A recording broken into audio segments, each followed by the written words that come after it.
Hello, everyone. Welcome to Big COC Energy. I'm Zraitor, your keeper. Our offering for episode 17 is Miss Dew's Part 2 from Chaosium's Keeper Screen Pack. A new investigator joins us as we conclude the scenario. October 1922. After Mordecai, the Hammer O'Leary learns that a freelance thief operating in his area neglected to pay his dues, the mob lieutenant calls in 4 people who owe him a favor to take care of the matter. Starring EeiddKlabe as Eddie Lurch Kelly. Eddie Lurch Kelly, along with his sister Wendy No Nonsense Kelly, attempted to rob the Arkham First Bank without permission but failed to grab any cash. This put the pair under debt with O'Leary, but only Eddie would answer the summons, with Wendy laying low just in case things went sideways. After being given the order to find Sticky Jack Fulton and the 3 items he stole, Eddie, along with the 3 others, were thrown out of O'Leary's office to plan their investigation. After trips to the University Museum and Library, it became clear that a dagger and an ancient Greek scroll were 2 of the items stolen. Eddie's locksmithing skills came in handy to determine that the front door was not tampered with, and he was eager to apply his trade when and where he could elsewhere. The trip to Professor Stanley David's home was another opportunity, and he saw the group in easily, although a nosy neighbor nearly ruined the fun before being scared off by Marty Pug O'Conner. Eddie searched and searched for what was stolen there, but couldn't find anything other than a secret flask of illegal alcohol in a hidden desk drawer. Later, after learning of Jacob Smith, who runs a strange church, and Greasy Spoon, Sticky Jack's friend, the group discovers an eavesdropper in their midst, one Susie Kempston, a journalist looking for her big break. Although the group mostly wants to shut her down at first, Eddie comes up with the idea of using and putting her on the job to help out, and the 4 of them send her off to get any info on the church and an interview with Jacob Smith himself. After this, the investigators find and attempt to case the so-called Temple of Hope, which is operated quietly out of a townhouse on East College Street. A man emerges and leads Pug away, but Eddie chooses not to follow. The group decides to call it a night after the strange occurrence, leaving the investigation to rest for now. Will Lurch make his way through the situation as deftly as he makes his way through most locks, or will a gaunt-looking corpse be dumped on the streets of Arkham at the end of the week? Starring Songofbird as Uncle Ruby Collins. Uncle Ruby Collins is a sailor who owns a boat that operates booze cruises out of Kingsport, but some of her clientele and alcohol comes from Arkham, and thus O'Leary feels she owes him a favor, and he's hardly concerned about any fairness about the issue. He threatened to send both her and her boat to the bottom of the river if she fails to find Sticky Jack with the others. As Ruby is not a gangster, the other 3 were initially skeptical of her, but she quickly proved her worth, getting the university library gossip to talk about the thefts after getting her going about books on sailing and related topics. While the group went to deal with finding out about the professor and had a close call, Ruby went to the Arkham Advertiser, had an easy time procuring the back issues that spoke more in detail about the thefts. She even left a dollar tip for the person manning the service desk, and then went to rendezvous with the others at the diner, owned by the mob. Reading these newspapers out aloud to the group, it combined with what the others discovered in their outings and matched up to tell a story, but still not one that was complete. Nails O'Keefe, Mordecai the Hammer, O'Leary's second-in-command, comes into the diner and interrupts this chat with a mix of insults and attempts to be helpful. Ruby presses him about occult weirdos, but Nails refuses to entertain the question and laughs at her attempts to steer the investigation into that direction. Through his annoying banter, he at least tips them off on the other speakeasy in Arkham that is worth checking out, the Northside Speakeasy. But he gets one last jab in at the group, saying it's for high-class criminals and that they are all too low rent to go there before leaving the diner. Though offended by his remarks, the group decides it is worth looking into, and Keiran the Hat Murphy accompanies Ruby to it later in the day. While the 2 get there, they are informed of the dress code, one that of course Ruby doesn't meet. The doorman relents after a bribe, and the 2 enter and attempt to ask the bartender about Sticky Jack. He requires a little help remembering. Keiran tries to charm him, but fails so terribly that the duo are thrown out without answers. Later, after Susie Kempson is put on the job helping to find out about Jacob Smith, and the group unsuccessfully cases his Temple of Hope, Ruby returns to her boat, the Atlanta, and awaits the nosy journalist's arrival in the morning and whatever information she brings. Will Uncle sail smoothly through these treacherous waters, or will she drown along with her ambitions? Starring Eerie Lunarose as Keiran the Hat Murphy. Keiran the Hat Murphy, an astonishingly good-looking and well-dressed gangster, was ordered to guard a truckload of hooch and had it stolen out from under them. Instead of having him taken out, O'Leary puts him under his debt because he didn't flee town to escape his punishment. Keiran knew the other two, but was unsure of Uncle Ruby Collins, but relented when she taught him about her brawling skills, although he has yet to see them for himself. It didn't take long for the group to learn of the dagger and the scroll, but the professor's residence eluded them at first. But Keiran has a bent cop who he slips a couple of dollars to here and there for a tip and was told by them where the professor lived, and that he really should check the local newspapers when looking into local thefts. This information was brought back to the group, and Keiran goes along with Lurch and Pug to the residence to leave them there to sleep around if the professor wasn't home, which turned out to be the case. Going off to his workplace at the university campus was the next step, and Professor Stanley David was easy to locate as he had an office with his name on it. Stanley was friendly and eager to talk about his experience, and confessed the item that was stolen was his translation of the Greek scroll. He was flabbergasted as to why anyone would want something that was so worthless, and claimed he only translated it to practice his Greek and math skills. When Keiran pressed him for more, he talked about the scroll's contents, a mathematical formula that lets one transport large distances through doors it creates. He believed it to be complete nonsense and total fantasy. As Keiran turned to leave, he showed him a hand-drawn sketch of the scroll, and the gangster did his best in making his own rough copy of the strange, squiggly images and symbols in his notepad. As the four regroup and are tipped off about the North Side speakeasy, Keiran goes there later with Ruby. A series of bribes gets them in, but despite his charming best, Keiran irritates the bartender so much that the two are thrown out into the streets with nothing to show for it other than believing that Sticky Jack Fulton's name set them off.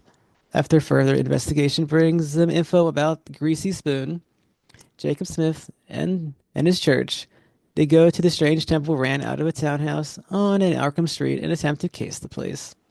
A man enters and leads one of them away in an ambush, which Keiran rightly recognizes when Pug brings back the tale. The group calls it a night and goes back to their homes for some rest soon after. Will the Hat redeem himself to the boss, or will he be the next thing to disappear in Arkham? Starring PLC5 as Marty Pug O'Conner. Marty Pug O'Conner is a mob enforcer often sent out to intimidate and rough up others due to his large size.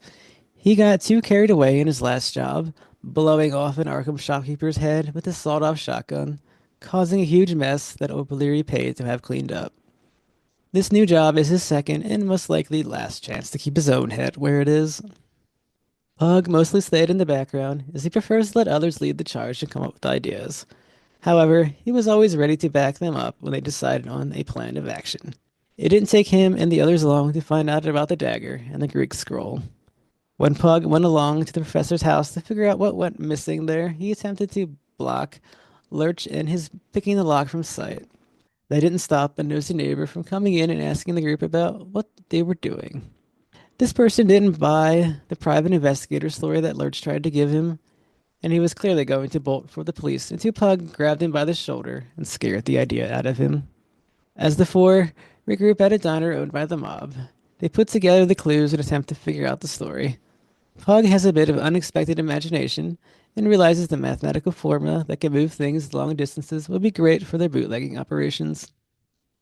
After more investigation, the group learns of Greasy Spoon, Jacob Smith and his church, and has put the journalist Susie Kempston on the job. They all decide to check out this so-called Temple of Hope for themselves. After a bit of poking around, a man exits and walks down the street away from the group, making himself a target. The four talk about it for a bit until it is decided that Pug is the most stealthy and that he should follow the man, which he does without issue. He is led to a dark back alleyway in Arkham somewhere. The man who exited the church was lying in ambush with another, both with daggers in their hands. Pug decides to disengage and regroup with the other three and relates this tale to them. The four criminals decide to call it a night and pick up the investigation the next day. Will Pug continue to carefully make his way through this job, or will he become just another mess to be cleaned up after? And introducing Oracle is Wendy No-Nonsense Kelly, the second half of the brother-sister crime duo known as the Kelly twins. Wendy was lying low while her brother Eddie went to meet with the crime boss O'Leary just in case things went south. Now tired of sitting the action out, she joins the investigation. It is now the morning of Friday, October 1926. Our criminal investigators have parted ways and are soon to continue repaying their favors to the crime boss, Mordecai the Hammer O'Leary, by finding out definite proof of who hired Sticky Jack Fulton to steal the three items and getting either the money from the wayward thief or recovering the three items he has stolen. The hunt so far has been fairly smooth, but as they are soon to bump up against another thief named Greasy Spoon and the leader of the strange so-called Temple of Hope, Jacob Smith, who knows how long until things start to suddenly become difficult. Either of these men could provide the needed answers, they could also just as easily prove to be a waste of time at best, or send them off to an early grave at worst. And we're going to start in the Lower South Side District, in a small room in a tenement building, where both Eddie, Lurch Kelly, and Wendy, No Nonsense Kelly, have been laying low after their failed robbery of the Arkham First Bank. And Wendy, can we get a little introduction from you? Oh, we didn't get to have it last week. So Wendy's a tall woman. She wears simple, kind of worn out men's clothing, like a long overcoat over loose fitted pants, belt, white button up shirt. Um, Her nose looks like it's probably been broken a couple times. Her knuckles have that fresh pink of newly healed skin. And the only thing that she appears to have any feminine interest in is the thick curls kind of pinned behind her ears. All right, and I guess now you are ready to get in, and your brother is there with you. Do you have any conversation with him? Just kind of catch up on what's been going on since Wendy has been completely out of the loop, sort of in the lay low process. What can you tell me, Lurch, about the meeting with Well, I've been Hammer and running with Nails? Pug, the Hat, and Unc. I'm not sure if you've ever met her before, but um, long story short, we got our necks in a noose a bit here from O'Leary. So we kind of gotta track this. I don't know, some sticky fingers guy. We gotta track him down and either get the money or get the items that he stole. I mean, it's really no concern to me aside from the fact that I'm forced to be involved with it. Fair enough. I assume that he'd kind of give her a rundown of everything that had happened up until that Yeah, pretty much. It's good point, to at see you least. back, though. Good to see you too, brother. It's been a hot minute, but feels like a long time. Yeah, you know us. Never spent seemed like never spent more than 10, 15 minutes apart growing up. I mean, I guess that's how it is. But we're I mean, we don't have many leads at this point right now. We're trying to find Keratin and Greasy Spoon apparently worked with him. We're trying to see if maybe we can track this guy down and do what we do. We have any leads so far on that? Apparently, he likes to pickpocket around the school if we gathered our information correctly. All right, so I suppose that's a good place to start then, wouldn't it? Yeah, I'm supposed to be meeting up with the others, and we're gonna run through that together. Hopefully, have a little bit of a little backup with me. I think that we should be able to handle these small times. All Sounds right. like a plan. As you were talking, your conversation is interrupted by a knock on the door. You hear three raps in succession. I'll get it. He'll go over to the door. Um, Instinctively, hands just kind of goes toward the waistband. Mm, mm, Peek through the little door. I guess maybe there'd be like a little thing you move out of the way, kind of look through yeah, the little peephole. you save some kind of people. That's fine. Yeah, you see a fellow gangster that you know and loathe, Nails O'Keefe. I kind of readjust my jacket so it looks like I'm, nice and I'm easy. I'm relaxed. I'm not nervous at all. Unlock several different locks, chains, and Hmm. things like that. I open the door part way to sort of physically block kind of a direct entry into the unit. And just look at him like, you got any nails? Hello, Lurch. Let me in? Suppose so. Uh, we were about to head out though, so don't make yourself too comfortable. Yes, I know that. Can I come in? Yeah, sure. I step out of the way and kind of exaggerate my hand motion to as though welcoming him in. He stands in the center of the little tenement room apartment, scans everything, and There's a kind of a look of disdain on his face, and then finally he looks at Wendy. He says, "You thought you can get out of paying your own favor, huh? Where have you been?" I don't think that's any of your business, but Oh, any of my business. Can you believe this, Lurch? The way she's talking. Hey, Wendy's always more stubborn than me. Let me see. Well, I trust you have I gotta you've keep my given options open. keep your options open. You only have one option. That's follow the lead. Get the money or get the items. You understand? It is understood. All right. Mordecai, I heard you were still in town. He wanted to make sure you We've understood. been talking. You've been talking. All right. I guess you'd like to get on with it then, would you? Ideally, He tips his hat and he leaves. close the door as he leaves. And when I'm pretty confident that he's walked far enough away that he won't hear me, just be like, God, I've always hated that prick. Yeah, tough as nails, they say, but I'd like to hit him with a hammer. I bet between the two of us, he wouldn't be so tough. No comment on that one. What's our next move, Lurch? I think we should meet up with Unc. Hats with him, and old Pug too.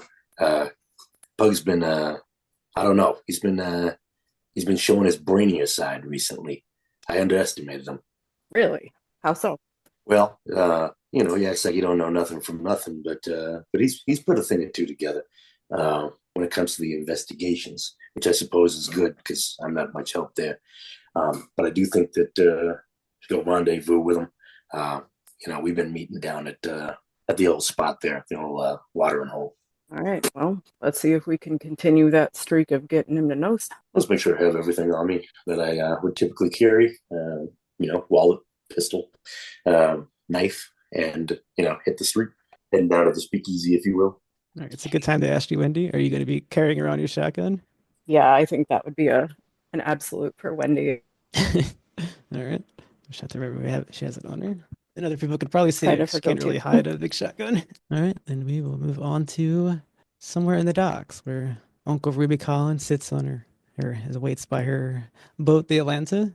Yeah, she's going to be fishing. All right. She's got on a pair of a more casual outfit today than she did yesterday. She's got on a pair of like slacks and like a thick like woven sweater. It's got like these like thick cords in it. It's very like Norwegian looking. She's also got a beanie on. Her you can kind of see you can see red hair sticking out in the front.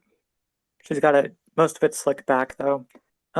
She's got on a pair of boat shoes and she's just kind of sitting back, relaxing, fishing pole in one hand, cigar on the other. She's puffing away, waiting for Susie to show up. She's just enjoying herself, but underneath it all, she's just kind of resenting Mordecai a lot for forcing her to come up to Arkham and abandon her booze cruises because it's getting to the end of the season and she really needs to do them before winter comes. All right. A little time passes and a figure does appear. It is Susie Kempston. She is dressed incredibly well. She's all completely done up and she's wearing a very nice red dress. And she greets you. Oh, Susie, you're looking like a picture. Thanks for coming by. Yeah, I got up early today and I was able to get a meeting with Jacob Smith. All right. Although Oh. he says I have to attend his 10 a.m. prayer meeting first and then we will talk afterward. Oh, I guess that explains why you're all done up. Yeah, I want to leave a good impression on the guy. What can you tell me so far? Well, I did look up information at the Arkham Advertiser, but pretty clear to me that some money was thrown around to make the information go away. And she kind of pulls out a notepad or somewhere in her dress somehow. And she says, "This is a little bit that I've jotted down, but there really wasn't much." And she starts to read. He has only just recently arrived in Arkham. His Temple of Hope is a small but growing religious organization. The temple has attracted a committed following of people who seem to be searching for meaning in their lives. Many seem to have lost something, a job, a spouse, a child, or maybe just the will to go on.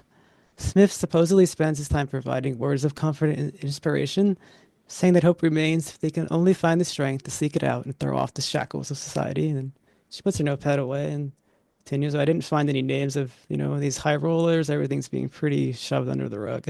Okay. Ruby's going to get a tug on her line and she's going to say, "Oh, excuse me." And then she's going to kind of try to quickly reel it in, but then she pulls it up and curses because the fish is gone. It got away. She like to roll fishing. I'm just going to say it got away. All right. Well, I hope your investigation doesn't get away the same as that, Ruby. She kind of she kind of nods and says, "You know, I've got half the mind to take a look, figure this out for myself. You think I'd look too out of place if I went to this prayer meeting?" Well, he did say that they were looking for the lost. Sounds like they just let anybody in as long as they will play along with wanting to find hope, I assume. She kind of sighs and says, "Well, I guess I need to talk to the others about it." Well, I did have somewhat of a plan. I would go to this 10 a.m. meeting, and then you could all come and, I don't know, chaperone me out of there in the 12 noon meeting. It is rather dangerous. I would feel better if you're all there. Dangerous. Well, there's no way this guy is on the up and up, can he be? It's some weird religion and preying upon people. Well, I don't know. This ain't Chicago. If you're expecting us to come in there, Tommy guns blazing, Well, I don't mean hopefully like it won't come that. to Just, that. just show up and I'll see. talk to the others. Okay. Well, I don't want to be hostile with you, but I have talked to somebody at the advertiser. They'll go to the police if necessary. We know about you. You can't just leave me dangling like that. Oh, I see. Well, I don't mean it like that, but I have to look after myself. Well, I guess I could do this little favor for you. Favor, we're I'll talk to working the others. together. They'll understand. Well, I hope so. Well, good luck. Yeah, good luck to you as well, whatever you're doing. She's just kind of hopeful that you tell her what you're doing. Oh, fine, don't tell me that. And she walks off. All right, and as for Keiran and Pug, we didn't really leave you with any sort of, starting point. So if you want something improvised, we can do it. Otherwise, we can move on with the investigation and the group coming together. The plan was definitely to meet up. Yeah, that's what I Um, figured. we would check in, leave Ruby at her boat until, she's met with Susie. But if she has, the next thing I think is Greasy Spoon at the college. As far as like what Kieran's plans for the morning were, it was basically just carefully take the hat off the hat stand, brush it off, put it on his head, refill his wallet, and head out. All right. Got the hat and the spending limit and ready to Oh, go. how about you, Pug? Yeah, me too. I'm gonna be meeting up with the others. Pug is a simple guy. He probably before he goes to sleep, he'll call his mom just because he's close to her and check in. He's really rough around the edges, but he's really nice to his mom. And wakes up in the morning. He's gonna pray like normal, and then takes his things and meet up with others. All right. Then it moves along to the campus district. And there, everyone is at the campus district waiting to find this greasy spoon. All right. So Ruby's going to tell the others about the favor Susie asked of us. She's gonna say, "Hey, listen, she's gonna she's gonna do the footwork for us, go into that prayer meeting and stuff. But you know, the other side of that is we got to be there. We got to be there at noon." She says she just wants us to be there in case anything bad happened to her. I don't think that's much of a problem. You don't gotta be apologetic for that. When we made those plans, I don't think we realized exactly what we were dealing with, and then after Pug saw what he saw, I mean, it had me having doubts about sending her in there by herself anyway. So I'm fine with it. Yeah, in fact, should we even leave her alone there that long? If she's afraid something's gonna happen to her. Thought part of the idea of, knowing when she's gonna meet with him is, hey, maybe we, slip in the back while everybody's distracted. We can give it a try. It's kind of a tight time window, though. So what do you want to do? Well, who knows if this greasy spoon fellow's gonna show up? Maybe we could just head over there. So Wendy's kind of hanging into the back and she kind of nods and she goes, "We did kind of get a meeting with Nails this morning. It didn't go super well. He didn't stay super long." Well, that Uh, sounds like a good meeting to me. Yeah, that's okay. You don't want to have a long meeting with Nails. And Yeah. he's always a jerk. Don't worry about Yeah, it. well, I'd be afraid that they're. Go ahead. No, I want to hear what you have to say. Well, my concern is only that they're getting a little antsy about it. Yeah. Nails wants to look good to the boss and bring things in under time frame, right? But boss gave us a week, you know. I said the last time Nails came and talked to us, unless it's from O'Leary, I'm not listening to Nails. So All right. we got a week, and we're gonna do this however we see fit. Because they gave us zero information to start with. Whatever Lurch filled you in on, that's all been us finding stuff out. They just said, guy stole something, go find him. They didn't even tell us what. So I want to apologize for my earlier rudeness. I almost forgot. This is my dear sister, Wendy. Wendy, this is Uncle Ruby, Keiran, the Hat, and Marty. Pug. We call him Pug, though. yeah, I've seen her around. And he gives you a little wink. Wendy kind of smiles at everybody. It's a little bit like grinning at a shark. My kind of lady. All right, so we're gonna head to the creepy church. The church it is. Here's what I suggest, though. We come from the other side. We don't go walking down that street again. Fine by Backs up me. on something, right? We can hop the fence or whatever. We wait till they're in their meeting or something. That makes sense. I couldn't tell, but maybe I was spotted last time because they knew I was coming when I was following. I followed a guy that was leaving the church at night, and they were trying to lead me to the ambush. So maybe I should try to, I don't know, disguise myself. Yeah, you could do that. Keep in mind, Pug, you're probably like 6'6", 250. Um, it's probably not what I do. What about Greasy Spoon? Would we go after? I mean, yeah, if we don't, magically just find the things and all the answers, I guess. I mean, the whole Greasy Spoon angle felt a little bit like grasping at straws. Yeah, it seems like we know what we should be doing here. I'm for leaving that till later, or maybe not at all, depending on how this goes. Right. It's possible. I mean, he might know where we find our guy, but finding Sure. the items is good too. Yeah, the items is good enough. I mean, I'm not I'm not trying to get extra credit here. All right, let's do it. All right, we once again return to the Georgian townhouse that the Temple of Hope is run out of on 114 East College Street in French Hill. You see the sign again that says, "Come forth, sinners, and embrace hope." I suppose you were trying to get in there sneakily, perhaps, or you do see Yeah, so people. we're not even gonna go down that street. Okay. It's actually facing. We're gonna go down the other street because this is residential, right? So it has a yard with a fence backed up against something else. We're gonna go past the other house and come around the back. And if somebody over there sees us, they're a civilian. I'm more worried about the people in the creepy church. Yeah, you see, I guess if you could see if the front, you would see a few stragglers going into presumably the meeting. But there's nobody behind the building. In the backyard there is maybe it's more night, it's daytime, so it's more obvious. There's an outhouse, there's a shed. They look fairly run down. And yes, there is a back door. Try your luck if you like. Yeah, gonna sneak up there real quiet like and probably take a listen at the door, see if we hear any praying or chanting or where people are if they're busy. Okay, that would be a listen roll. Okie dokie. It's Kieran's ears to the door. So I'm imagining there's like an alleyway behind the townhouse. Yes. Okay. So for now, Uncle Ruby's gonna just kind of hang back. Just kind of look, I guess she's not gonna try to look casual, but she's gonna look like she's got nothing better to do, you know? Mm-hmm. But Kieran's not a good listener, by the way. I failed. You okay?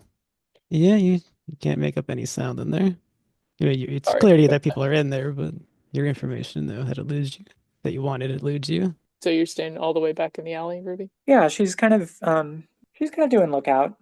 But as you come back, she kind of leans in and says, hey, Lurch, you're good with getting into places you're not supposed to get into, right? Yeah, that's kind of my thing. All right, what if you went back there, and I did point, like I stayed right behind you in case anything went wrong. Yeah, What do sure. you think of that? Sounds good to me. I assume you're packing heat. She just kind of nods. Perfect. Alrighty. I'm down to give it a try if you guys are. You guys. Should I do a sneaking around check first? You may. Alrighty. Okay, 71 over 40, so pretty loud, crunching on leaves, stepping on sticks. Yeah. The streets are empty. You don't see anybody, but you did make a fair bit of noise approaching this door to unlock it, which I assume is what you're trying to do. Yep, I approach that door, and I'm gonna take a second, grab some classic locksmith and tools, and see if I can give that thing a little open. Yep, give me that roll. I guess first I'll check it, see if it's even locked, It's definitely locked. and then I'll give picking a try. Oh my goodness. 88 over 70. Can I Okay. push the roll? You may push the roll. I think we know All what's going to happen if you fail that roll. Yes, worse things. Let's do it. Okay, I got a 68. At least that's under 70. Ooh, Nice. yeah. You said I didn't ask you to justify it, but that's okay. I already let you roll. So yeah, it pops open on your second attempt. I figure if I was gonna make it worse, it would basically just be like I kind of drop the pretense that Yeah. I'm going to sneak in there, and I just worry about trying to get it open. So grunting and shoving on it, and so on and so forth. Basically, just kind of being loud Yeah, about I it. would have taken that, but yeah, it pops open rather quietly, and you don't think you made too much noise outside of your stealth fail. Alrighty. So Uncle Ruby is gonna look towards the door and just kind of nod, and she's gonna push past you a bit, and then give you a wave so you follow her. Alrighty. I will. I'll definitely make my gun ready, but I won't necessarily remove it from where it's stored. But I will have my hand sort of on the hilt of it, just in case things go down. And then I start following in. All right. Is it lit in there, or is it really dark? Yeah, I guess it's a little dark. There's some light coming in. The curtains are closed, but there's some light coming in around the edges of the curtains, and you're in a little kitchen. That's what the door opened into. Already. I'll take a second for my eyes to adjust as I kind of creep slowly behind. I don't want to get left behind or anything, but seems like there's no one in here, so I'll take that extra time. Okay, so Is just there any food lying around? yeah, it seems to be a fully stocked kitchen. I guess if it's October, there's probably going to be apples are probably in season, so there's probably going to be an apple there. Yeah. Ruby sees an apple. She grabs it, kind of tosses it in the air, and gives it a bite. And before we go further, are Keiran, Marty, and Wendy, are you staying outside? I think Um, Wendy's gonna stand kind of at the door and look outwards, making sure that nobody's coming up the alleyway. All right, everything looks clear still on the streets. I'm coming as well. Am I able to carry? I have a sawn-off shotgun, but am I able to carry it like hide it underneath my coat? Yeah, that one I'll allow because it's, you can just tuck it under your coat. It's the point of the weapon, basically, to concealment. Yep, I'll come in behind the others. Okay. You've always got a limp. I'm gonna stay outside with Wendy. Okay. Kieran's gonna have his gun out in his hand, but hidden inside his coat. All right, and that takes us back into the kitchen with the other two, or excuse me, the three. You're in this poorly lit kitchen. It's fully stocked. You can maybe hear some murmuring of the meeting that's going on somewhere around you. So Ruby bited the apple and kind of, are there any like doors in here? Yep, there is one door in front of you. Okay, she's gonna stand by the door and kind of wave Lurch forward, take another bite of the apple, and then she's gonna like kind of do a gesture like listen. I'll carefully listen, just to try to see if I can discern what some of those mumblings might be, whether it's chanting or whether it's people like, "Hey, welcome to our 10 o'clock." Yep, give me a listen roll. Alrighty. Listen is only 25, so 88 won't do it. That's the second time I got to do it. No, you can't pick up any other noise. It's clear that a meeting is happening somewhere in the first floor of the building. We all shoot too many Okay. guns. Ruby's gonna try to put her ear against the door as well, Alright. although You can- she's not really make- good at it. You maybe give me a listen as well. Oh, what? I got lucky. Hard success. Nice. Yeah, it's like two rooms in front of you, like where the front door would have been. There is a meeting going on, and you catch the first part of it. It says, you hear a male's voice saying, "Brothers and sisters, you all need hope to survive. For without it, you are nothing but automatons, soulless bodies that have no meaning." Ruby just kind of scoffs at that. She says, "It's called an automobiles or some crap. What a weird religion." Anyway, two doors in front of us. Yep. So the room in front of you is not, there's nobody in it. As part of your hard success, you know that there's nobody in the room in front of you. Listen, let's see what we can find in the door, in the next door. The meeting's in the front room. Maybe we can find some stairs in the next room. Go up. Maybe we can find those things we're looking for. Eddie gives a nod and kind of waits for Ruby to start pushing. It's like a double doors. That's kind of what I'm imagining. Just a Sorry. it's just a small wooden door that goes out of the kitchen. Okay. Then I'll go ahead and try to open that. I'll try to Yeah. do it. I try to do it quietly, but Yeah, it's not locked. And it opens up into just a dining room. You see a big table and chairs surrounding it, completely empty, and it's the same as the kitchen. There's curtains, but only the light is just coming through the edges of them. I'm looking around for stairs. There's another door to your left and a door going down. All right. I will go down. Then you hear basically what Ruby heard with their listen. You hear the meeting. You hear the weird words like automaton. And it's clear the meeting is going on just outside that door. Alrighty. I don't want to go in that one. I want to go by the other one, and I want to try to avoid the meeting and see if I can discover. I mean, I'm imagining they have a creepy basement, so I'm trying to find creepy basements. The door to the west is unfortunately locked. As you try it. Well, there's one thing. There's one thing I do, and that's It is pick locks. Send the right character in. I'll go ahead and try it. Hey, there we go. We got a 12 under 70, so I actually got a extreme success on that one. All right, yeah, you open it as quiet as a mouse. No noise is made whatsoever. Sweet. It opens into a little office. There's a desk. You see a chair, a bunch of papers, all the stuff you'd expect to see in the office, and there's no window in there. It's pretty dark. There's a door again to the west. Is there like a lamp in the room that we could turn on? Yes, there would have to be one. Ruby's gonna take another bite of the apple, turn on the lamp, and so Pug is in the room. Pug is there too, right? Yeah, I think he's been quietly following you guys, following your lead. Okay. Ruby's gonna like kind of motion for Pug to like stay in the dining room. She's gonna kind of whisper and say, "If anyone comes through that, let us know if anyone's coming through through either of those doors." Okay. Yeah. I'll close the door. Could I try to hide? Oh, this is gonna be hard. That would be stealth, yes, if you're purposely hiding. Okay.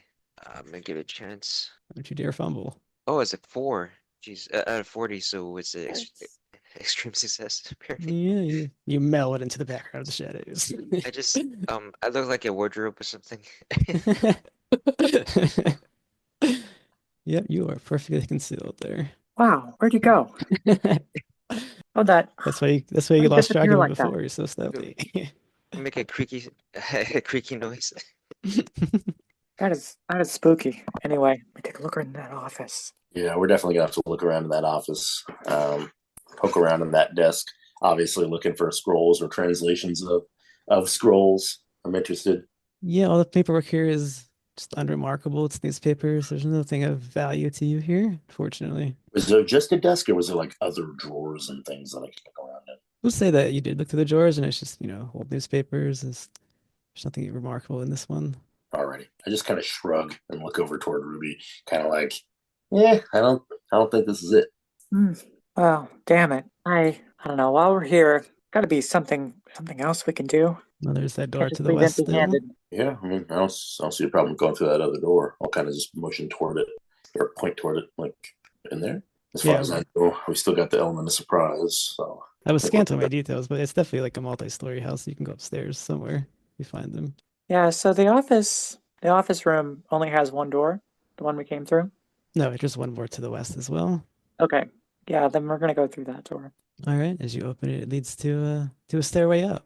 But we're gonna go back outside, and can the two outside give a spot hidden? Yep. Oh, hey. That's pretty good. It's a success, right? It's space value.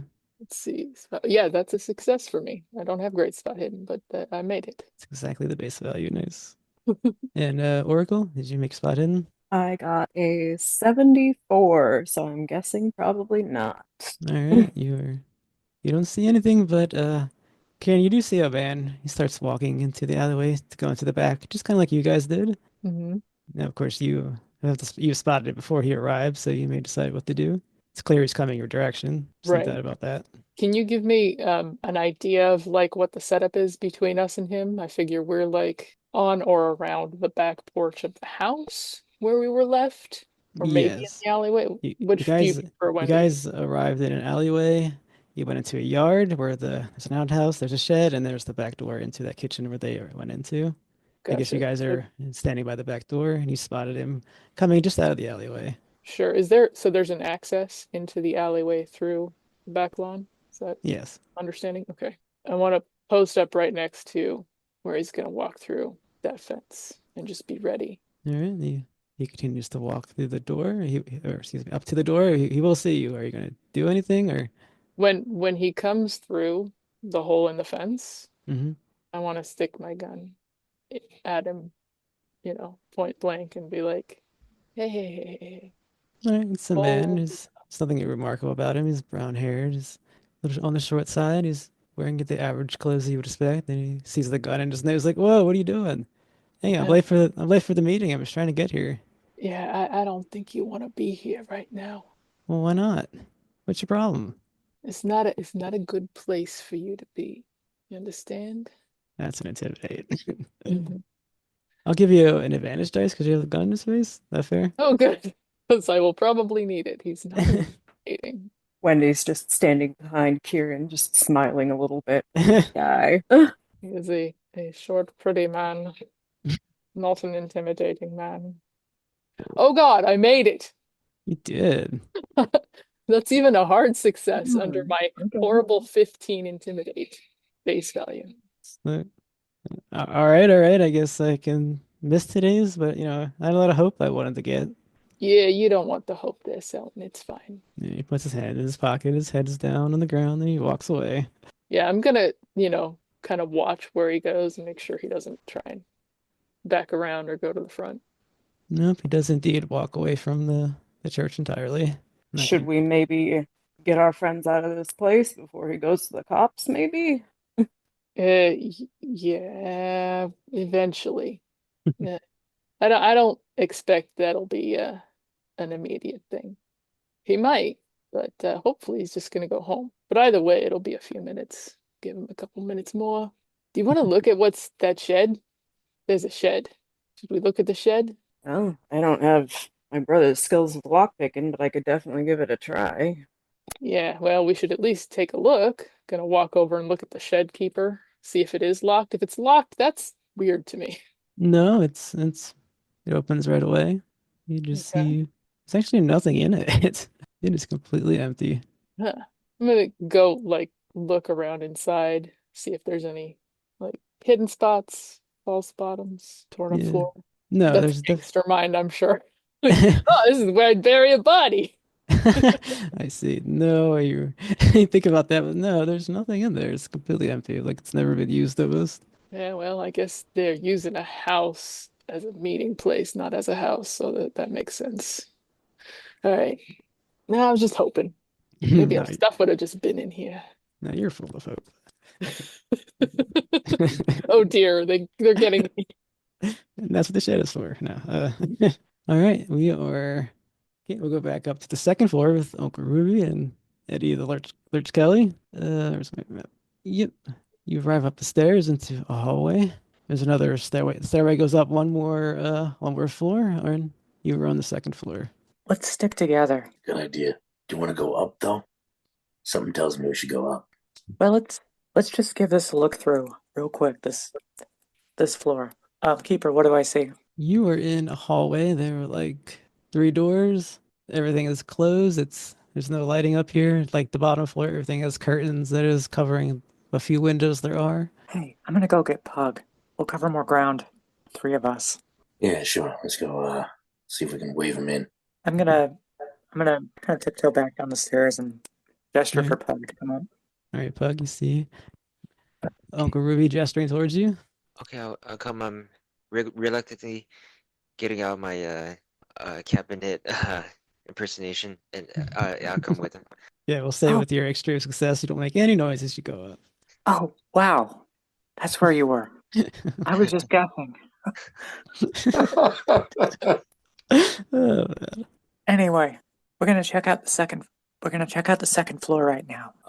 Lurch as well. Okay, and I guess we could just speed up the search to the second floor by giving spot hiddens as you look around. Can and will. Alrighty. I'll give you one. And it's a 92 over 45. So, no. Lurch fumbles around in the dark. He finds a couple bedrooms, it's a bathroom, but he doesn't really see anything of use. He's not clear if there was anything of use. I got a 42 over 40. Okay, you just barely failed. Are you spending luck or pushing it? Hell, I could just spend 2 luck and get a regular success. I think I'll do that. Okay. Yeah. Yeah, you push your way much better than Lurch through the dark. You see as what he saw, a bunch of bedrooms were clearly the levels of the temple rest. Bathroom, there's a fireplace, but there's nothing here. So it seems like Lurch's instincts were correct. Upstairs is where we're going. I don't know Oh, what Pug got if he rolled. I also wrote spot hidden, but I got half 11 out of 30. It's a hard success. Yeah, you see what I told her. There's nothing here of report. You're exactly sure whatever's you're looking for is upstairs. All right, Should we go upstairs? that's the plan. All right, the three of you make your way up the stairs, slightly creak as you make your way up. You are in a hallway. The upstairs looks almost the same. It's 3 doors. All right, 3 doors, 3 of us. Let's find it. We do like a break, hands in the middle thing, and yeah, I'm gonna take a door because we gotta get this place searched one way or the other. Okay, good. I'm ready to make rolls, including sanity. Don't be too eager. All right, so we have we'll say there's a door. There's a door up, there's a door in the middle, and there's a door down. Who wants what? I'll go to the door down. All right. I'll go middle. Ruby's feeling up. Okay. Lurch, you go down and you enter into a bedroom. It's a nice spacious bedroom. There's a fireplace. Pug, you do the short stick. It's just the bathroom. And Ruby, you enter into another study. Not too different from the one downstairs, but it's much bigger. There's a desk and there's a bunch of papers on it, and if you try the desk, it's locked. What's on the desk? Okay, you see there are various legal papers. Like there's a deed to the house, then they're talking about potential purchases of other houses in other towns and in other cities, like in the surrounding Interesting. area. Yeah. And there's that locked desk. Anything else? No, you would need to get to the locked desk. He's gonna go over to Lurch then and say, Lurch, I need you to do your thing. I might have found it. Lurch eagerly kind of looks up from his attempt at trying to add meaning to this virtually empty bedroom, from what it sounds like. And then I'll head into that study, eagerly awaiting my next lock picking challenge. Yeah, go ahead. Good. Throw down on that. Yay! I got 49, which is under 70. All right. You pop open the desk drawer and there's $200 of cash in there. 200? Yeah. Pop open. I greedily grab it. All right, if you take it, I'll go ahead and add 200 to your inventory. Right in front of Ruby. Ruby, you are seeing him take this. Is there like a false bottom in here or anything? I'm gonna be diligent. I'm gonna be thorough. Yeah, as you think that, give me a spot hidden. Okay. I will spot that hidden. Maybe. Oh, come on. 73 over 45. I'm not spotting anything. All right. You're letting it go? Let's say with your criminal instincts, you think something's there, you just weren't successful in ferreting it out. All right. Like, I feel like you don't just leave money lying around up here. I mean, I think you're right. I mean, I think there's got to be something here. I opened everything. I don't know. I'm gonna roll a spot hidden too. Mm-hmm. If Pug has wandered into the room, he can as well. Yeah, but I'm assuming the bathroom's not interesting. I'll walk in as well. No, it was just an empty bathroom. You got the chopstick. The tub was filled with blood, but other than that.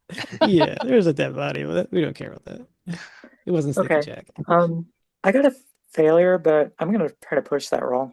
All right, what's your justification? Let me ask them front this time. She's gonna get rough with the drawer. All right, that will make noise and draw attention. That's easy. I mean, Also leave evidence. we're 2 floors up. It's clear that we're there. Oh, Uncle, do you want to hear my? I guess before you do it, do you want to hear my result? Oh, okay. Of course. I did get like a half, 12 of 30. Yeah, 12 out of 30. All right, we'll see if Pug puts his hand on Uncle's shoulders, like, I got this.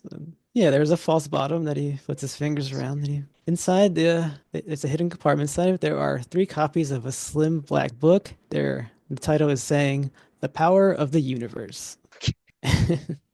Is it? They look like identical copies. They are identical in every way. Yes. Okay. Well, I guess there's three of us. I'll give it to them. Yep. This one copy for everyone. It's convenient. I'll open one up and just casually read a page. Yep. The books are identical, as I said. None of them have a printer's mark. and there's no there's no author of any kind. Yeah, you skim through. Very quickly, since it's just a skim, you see a god at the center of all things, cosmos being one.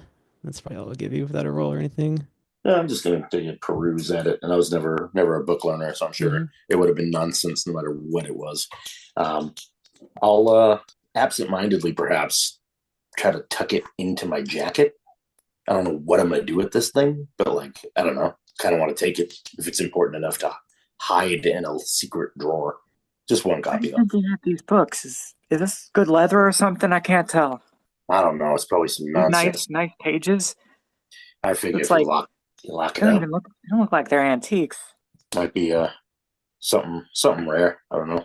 Oh well. Hoping to find the contraband, but I was hoping to too. ain't bad. $200 and some rare books before breakfast. Hell yeah, I'll take it.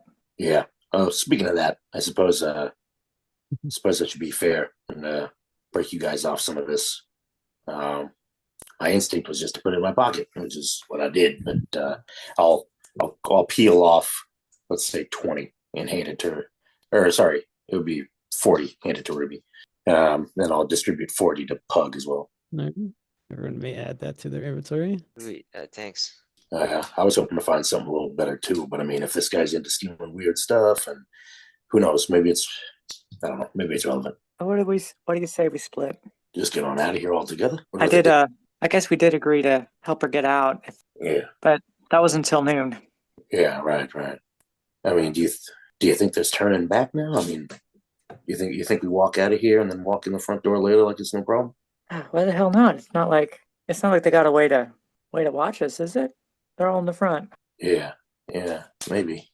All downstairs talking about automobiles and hope and crap. Talking about cars? That's strange. Did you hear him? He says we're all automobiles. Unless we have hope. That's a very strange thing to say. Who's driving us? Well, I mean, the other option is, I mean, we could, we'd have to let Wendy, know what's going on and Hat, but maybe we could hide inside the place, if they come out of there, they start doing anything. I don't know. Yeah, let's get back to them. Just on a quick look, the three rooms, there wasn't really anything like that stuck out that was interesting. No, it was just the study that you're in talking right now. Yeah, a little bit empty. We can meet with the others. I'm disappointed to not find a contraband, but we found some weird books. All right, everyone makes their way back out. I'll let you not roll. You'll make your way back out through the kitchen and out through the back, meeting up the other two. So Ruby kind of approaches. She just kind of sighs, puts her hands in her pocket, and she says, "I got the good news and bad news. Good news is we found $200. Bad news is didn't find any of the contraband. You see anything?" There was a Gonna look guy. at the other two. The shed's empty. They didn't, hide Sticky there or anything. And there was a guy who tried to come in late, and I sent him home. I think that's gonna be a problem. It's entirely possible, but at least he just saw me, not you. You send him home, or like send him home? Oh, I didn't put a bullet in him. I just talked to him, real persuasively that he didn't want to be here right now, and he left. It's possible that he goes to somebody, but yeah, you were back in plenty of time, so I wasn't too worried. If they get a visit from the cops, I mean, maybe that disrupts things. That's a good thing for us, right? But hey, Ruby, I know you're not big on dresses, but do you got a dress? Do you got a like Sunday best type of outfit, costume? She kind of gives Keiran a funny look, and she says, "I wore it yesterday for Mordecai." Wendy just Wanted kind to of chuckles. leave a good impression the first time we met. Not that it made much of a difference. And like you remember that she wore a pretty nice suit, like new wingtips and stuff. And today she's dressed a lot more casual. She kind of looks dressed like a longshoreman. With the cute sweater. Yeah. She's still wearing her beanie. Yeah. I love it. All right. Well, so Wendy kind of clears her throat a little bit, and she goes, "We might want to make ourselves scarce if this guy decides to come back with some enforcements, and Maybe we go check out Greasy Spoon instead. Well, I promised. Yeah, Well, I we promised still. Susie I'd be here at noon. Maybe. What if we split up?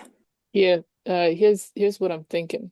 So, Ruby, you've changed clothes since they saw you with me at that club, if any of them were there, the people that are inside right now.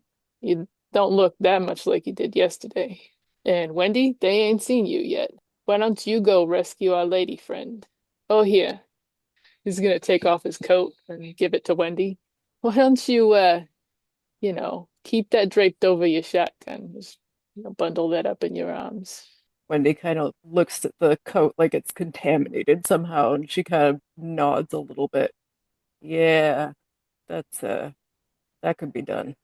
What, you don't like my coat? He's like a very sharp dresser too, by the way.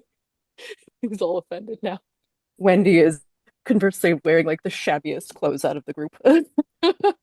Like, I don't know if it looks like I stole this off of somebody or is that a good idea? But she kind of like holds on to it for a second and like halfway offers it back. Okay, okay. Well, you're gonna have to do something with that very much not a pea shooter you got. But I'd be happier if there were two of you here getting the little girl out in case there's trouble. Yeah. I'd like to hang around with Wendy too, if you don't All mind. right, let's do it. She takes the coat back. Let's lay low in the back. Simmons something I definitely do. So Okay.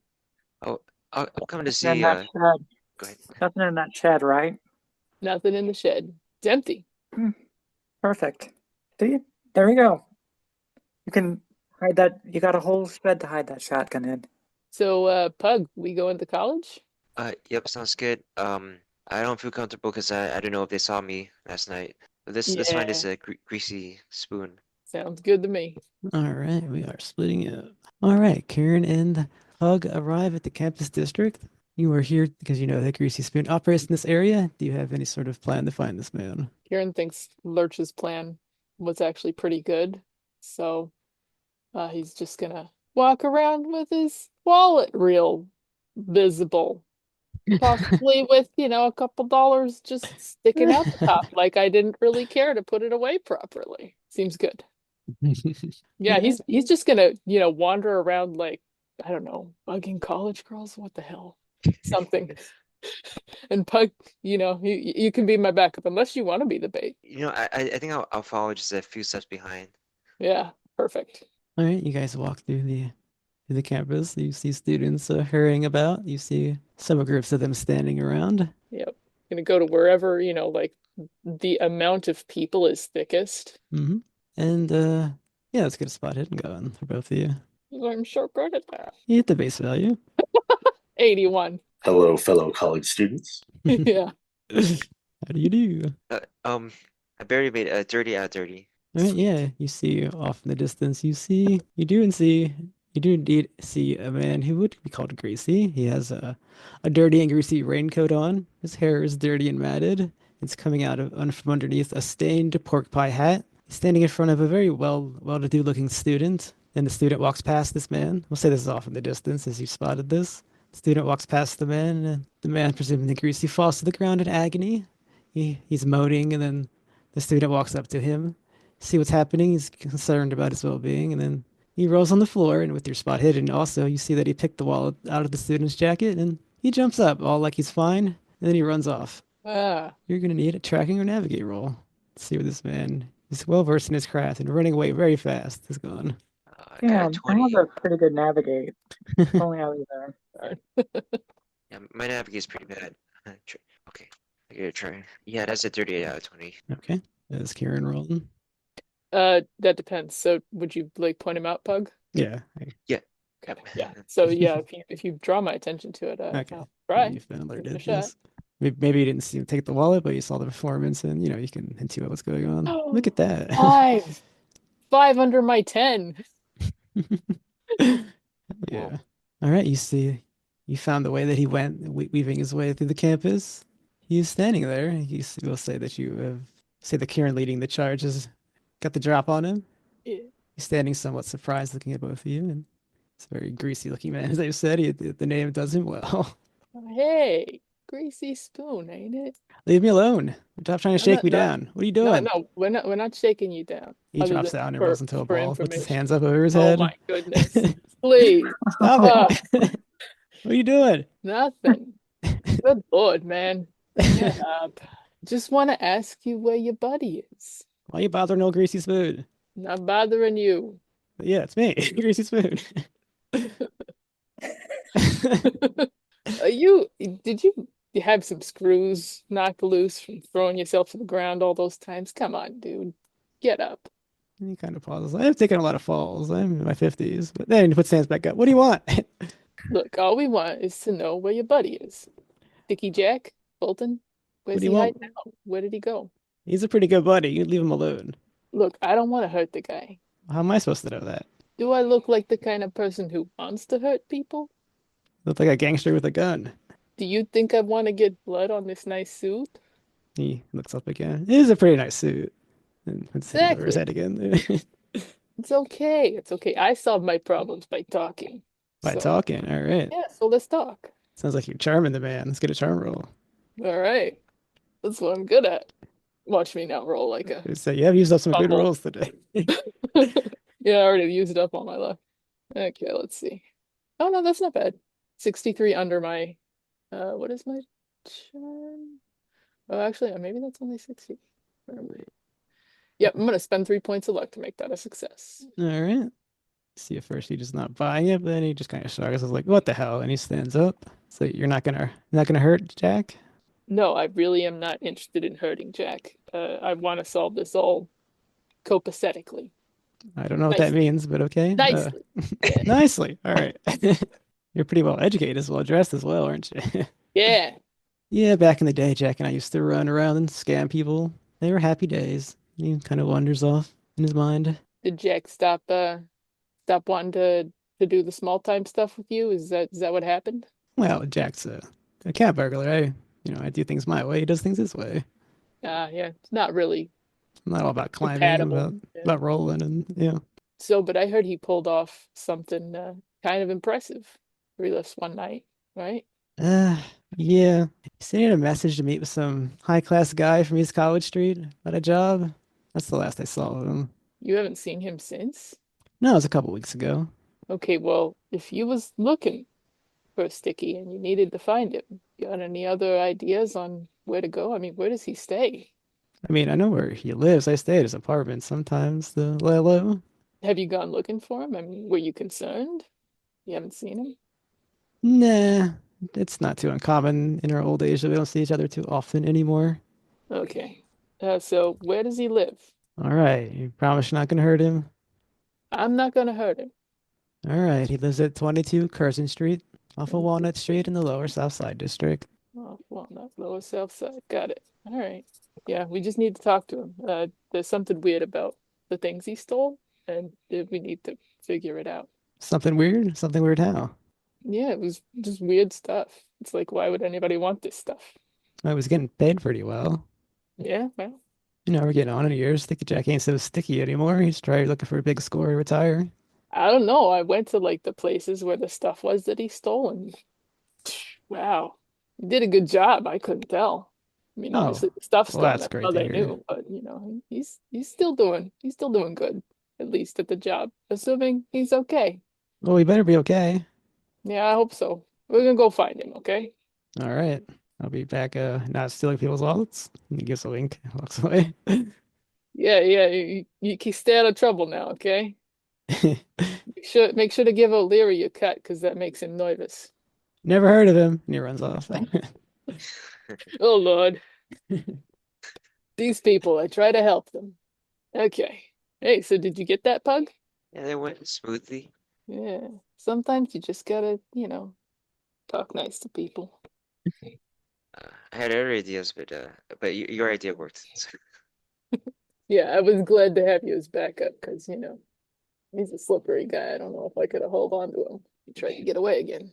All right, well, let's go see if we can actually track down this fella. All right, then we will move back to the Temple of Hope. I guess our remaining investigators there, are you just going in the front door? What's going on? I'm gonna say that like some time has passed, so like while they were waiting, Mm-hmm. Uncle Ruby's just gonna kind of try to read the book. Yeah, you can still take a library use for initial reading. So it is, to be clear, it is a mythos tome. It is a study time of 1 week, so obviously it can't be read in the game. But we can do initial reading with library use. Gotcha. What? What's going on? What are these This is rolls? crazy. Like, Yay! how am I doing all these things that I'm bad at? 0-4. Guess this investigation just brought it out of you guys. All right. As I said, the book is called The Power of the Universe. And you can tell that Jacob Smith wrote this book. It is his gospel of something called Azathoth, the god that is the center of all things, and how it and the cosmos are one. The book has various chants in the praise of the so-called Daemon Sultan, including musical notations for the flute. And please add one Cthulhu Mythos score. Well, this must be their holy book or something. It's about an Azathoth. Look at that. There's like some music. Do you know how to read music? He's gonna look to the others. No idea. Never carried a tune well. I can sing sea shanties and stuff, but Not Can't exactly exactly my read. strong suit. can't exactly read notes. This Azathoth fellow. Yeah, I think it was really weird. I thought it was in French or something. It's like something out of Weird Stories. You ever see those magazines? They got like these half-naked ladies on the front of them. They got lizard men's and wizards and crap. Yeah, my nephew's is into those books. He always wants me to pick them up, but the newsstand guy doesn't let him buy them. Wendy's just Probably a nodding good a lot. idea if it leads to whatever's going on in there. Anyway, it's about time. Let's just go check on Susie. She's gonna be all right, but you know, my word's my word. Okay, as it is noontime, you are entering into the second meeting. You are led inside by the group, the members of the temple. There are about 6 people who lead you in, and they lead you into the reception room, that room where you heard all the stuff coming out of the first time you were here, or I guess it would be the second time, but the first time you investigated it properly. And a couple minutes go by, and everyone's told to sit down, and a man enters the room. He has black hair, pencil-thin mustache, and he has a clipped beard. He's wearing a very nice suit, not unlike Keiran. He's very pale complexion, and he has piercing blue eyes, and they're very hard eyes as they stare out into the crowd. And he smiles and he welcomes everyone. He says, "Brothers and sisters." And then, of course, as it's a church, he begins to hand around a collection plate. He goes between the other two, and then it lands at Lurch's hands. What do you do, Lurch? Reach into my pocket. I pull out his own money and I place a small amount in the collection plate. All right. And he passes it. I guess you would pass it to who's next to you. That would be, I guess, Ruby. Ruby's gonna just kind of awkwardly hold it for a second, and she's actually gonna make change on the collection plate. Just hear the clink, clink, clink. All right. And then she would have to pass it off to Wendy. Wendy looks at it for a second, mumbles something about nonsense, and then passes it down to the next person. All right. And it makes its way back up to Smith, who places it in front of him. I'm just going to relate most of this and not go into the whole thing. Smith is going to talk about 10 minutes. He's talking about the state of the world, how poverty is rife, how illness and disease spread among the streets, and how many struggle to find hope in their life. He begins to ask everyone there. He says, what are you most hopeful for? And you hear what you expect from the others. They want loved ones to come back to life or come back into their life, perhaps, to get their job back, the typical thing. Every time they ask, he goes, yes, yes, yes. And eventually he calls everyone to join him in a silent prayer. He asks everyone to close their eyes. Do you all join in with this prayer? Well, does Uncle Ruby see Susie anywhere? She is in the room, yes. I should have said that. I'm sorry. Yes, she is definitely in the room. Okay. Yeah, she's gonna basically just kind of wave, just kind of nod, do a little wave to Susie, and then while the others are closing their eyes, she's gonna keep them open because people tell her to close her eyes, might be trying to rob her. Yeah, in fact, maybe that's why you didn't see Susie. She's not wearing that red dress anymore. She's kind of dressed down in the robes that the rest are wearing. Wearing robes, huh? Yeah. Do Then they hand them out at the door? yes. And then after about 10 minutes of silence, he begins to speak. Begins like you heard before. Brothers and sisters, you all need hope to survive. For without it, you are nothing but automatons, soulless bodies that have no meaning. Reach into your hearts and seek the hope within.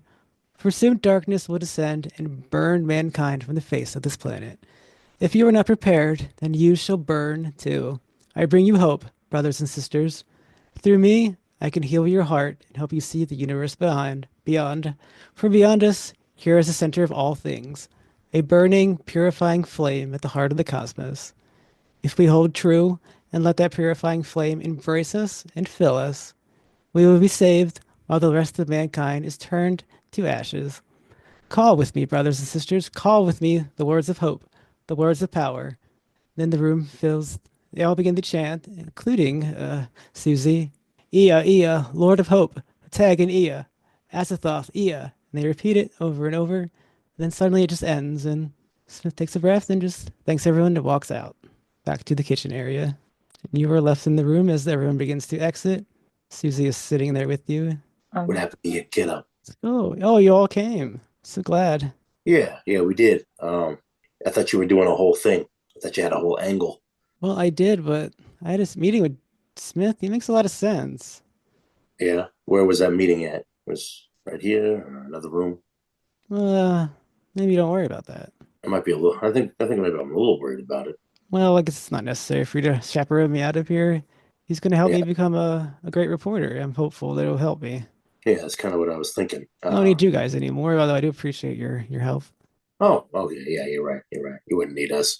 Us kind of guys, and I suppose you wouldn't have any need for calling the police then. Oh no, we can forget all about that. I was just afraid, but there's no need. You're not afraid anymore now that you're so hopeful. Yeah, exactly. Did he? I mean, I'm just curious. I'm just curious. If you could summarize, paraphrase for me a little bit, what made so much sense. I mean, did he present you with some compelling documents, or was it just a heart to heart? Well, it started off just, he kind of did what he did in the meeting. He asked me what I was hopeful for, and I told him I wanted to be a great reporter. And yeah, he kind of just laid it out for me. I can do that. It's gonna help me out. It'll give me things. It'll give me leads. Uh-huh. Well, let me tell you something. There's something the way businesses tend to work. There's something about the way people tend to work. Nobody ever does anything for the benefit of somebody else. Whenever Well, you're acting, we're acting with our own selfish intentions, no matter what you think you're doing. So unless he offered you something, unless he gave you a cost, I think you might be paying one without realizing exactly what it is. How do you think this guy's going to make you a great reporter? He work at the papers? well, he knows a lot of high rollers, as he said. Sure, sure. You know what? Maybe you're right. Maybe you should run along with him or whatever. I'm gonna go. Maybe I'll go talk to him, see if he makes some sense to me too. All right, I guess that's what you want. Yeah, I could always wish for. I don't know what No, kind no, of you thing don't. would a gangster wish for. His You own don't empire. wish. You have hope. Maybe you have hope you're not a gangster one day. You go straight. I think maybe I'll take O'Leary's his place. How about that? That sounds like a good wish. He kind of laughs toward in Ruby's and I guess Wendy's direction, and sort of like looks at him like, "Do you want to go? You want to go talk to this guy?" Wendy just yeah, kind of gives him a sounds nod. like a real interesting character. And then does the reporter, does she hang out, or is she on her way out? Yes, which say she just stays sitting in that room. Alrighty. I'll start to move away from her because I don't want her to like listen in on what I'm saying. And I just kind of like lean in toward him in a way that she can't like read my lips or anything either. And I'm just like, I feel like we gotta ice this I don't see why not. guy. Um, The only problem is O'Leary's not going to be satisfied with that. Ruby just kind of shrugs and says, I just want O'Leary off my back. It's the end of season for me. I gotta get back at sea. Yeah, I didn't get into this to save some dames, but I mean, part of me feels responsible. Wendy just kind of shrugs. Then she goes, "All right, so how does this get us any closer to Sticky?" Well, I was hoping it would get us closer to the stolen items, then we could be done with it. All right, so you all saw him walk back into the dining area that you were in previously. Are you going after him? That's my intention, but I'm not going to go in there alone. Okay. Um, well, Uncle Ruby will follow you if you're going. All right, I definitely head that direction. Kind of look over my shoulder. Wendy, come on. Yeah, she's right behind him. She just kind of gives him a nod and like falls into step. All right, you enter into the dining area, and Jacob Swift is sitting there. He says, did you enjoy the service? It was pretty There's interesting. really something else. And what can I do for you all? Well, I was speaking to a lady out there, and she told me how you said you could help her with whatever. And I happened to notice that people said all kinds of variety of things out there, and uh, no no idea was shut down out of hand. So I got to thinking, well, if you can, you know, kind of stuff are you talking here? Because I mean, me, guy like me, I'm not so sure I'm done sinning. Maybe I want to take over the neighborhood. You can help me with that. He just laughs. Yes, I give people hope. I don't grant wishes. I'm not a genie. A lot of those people seem pretty convinced that you got the path laid out in front of you, but it looks a little ambiguous to me. I'm a Well, little unclear about how hope it is a works. powerful thing. It takes hold in one. Sure, sure. And I'm hoping for the arrival of the flame that's gonna burn me, but it's good for me though. He laughs so hard at him. I don't suspect you're a true believer, Mister. I didn't get your name. It's Eddie, but they call me Lurch because that's where I tend to leave people. What I'm Oh, trying to get at here is maybe you can make it make a little bit of sense to me, but yeah, you're right. I'm not exactly what you'd call convinced. New upstart religion. I'm a Catholic. I mean, you got to present something to me that's you know, it's gonna speak my language. well, Edward, I think you should go back to your Catholic faith. We're not for you. Huh, fair enough. I know when I'm not wanted. Listen, I'm not gonna speak for the others though, but hope you don't mind if I hang around a little bit until we've all come to a conclusion. And he looks at the other two. Have you come to a conclusion? Ruby's gonna kind of give him a look, and she's gonna say, "Well, I was hoping you could help me with this little problem I have. He hesitates. And what is that problem? A friend of mine, he wants to know about some stuff that's gone missing lately.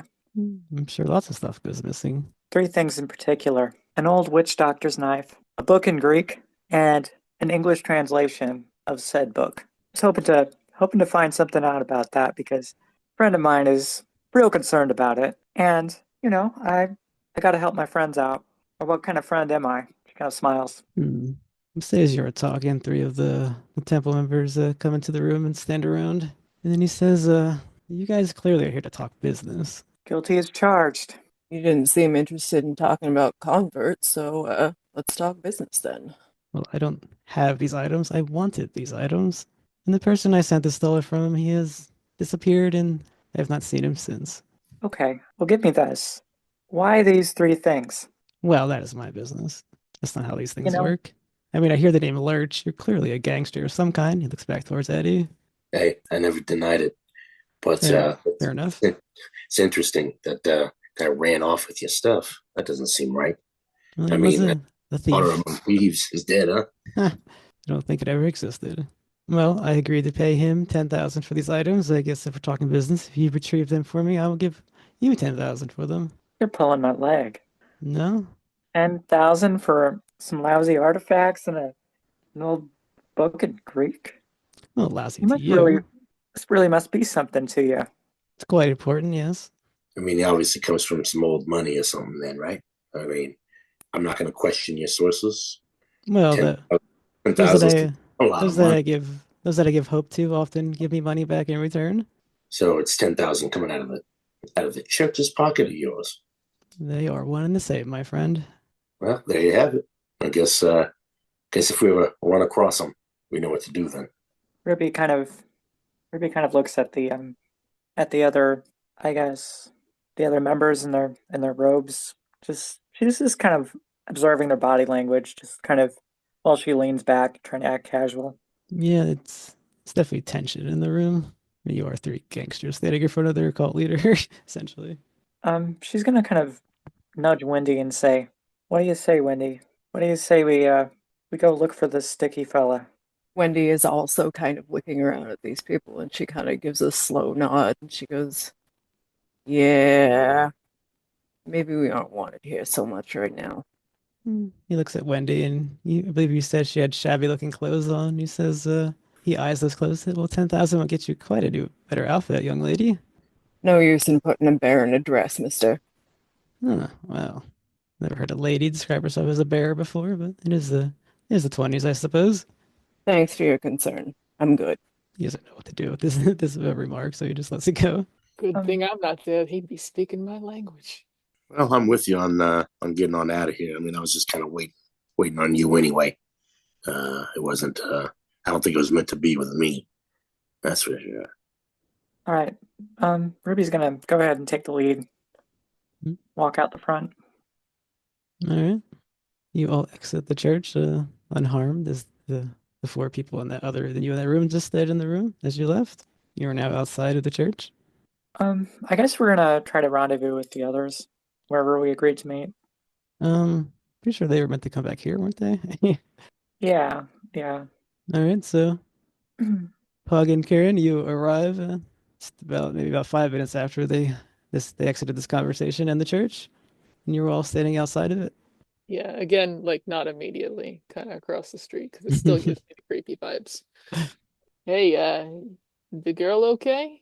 No, No. looks like she got wrapped into whatever nonsense they're preaching over here.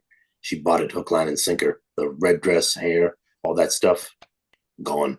She's in there wearing a burlap sack and talking about how he's gonna help her achieve her dreams or whatever with hope and a Aslu or whatever the hell they're yapping about in there. Azatooth, I think it was. I thought she was made of sterner stuff than that. Just rolled Yeah. over like a dog. It's kind of unfortunate. We did.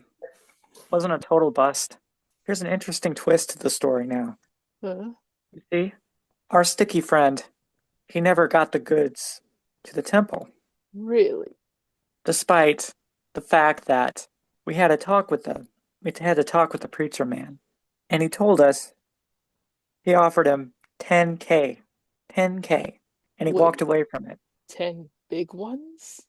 And he Big, didn't get the big money? Oh. Anyway, you learn anything from Greasy Fork? Spoon. Yeah, we found the guy. Oh, he's funny. But yeah, he gave us an address for where Sticky was staying, and he said he hadn't gone to check on him specifically. They don't do their business together anymore all the time, so they aren't in constant contact. You know, they got different specialties.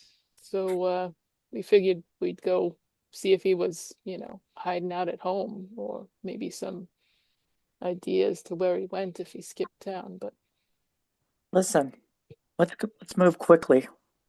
We could be splitting 10K by the end of the day. If no, what no, the no, man no. says is true. You gotta remember, we gotta pay the boss, unless you all want to leave town. We can Boss pay doesn't him need. with some of that score. Yeah. Well, just remember, we gotta make right with O'Leary.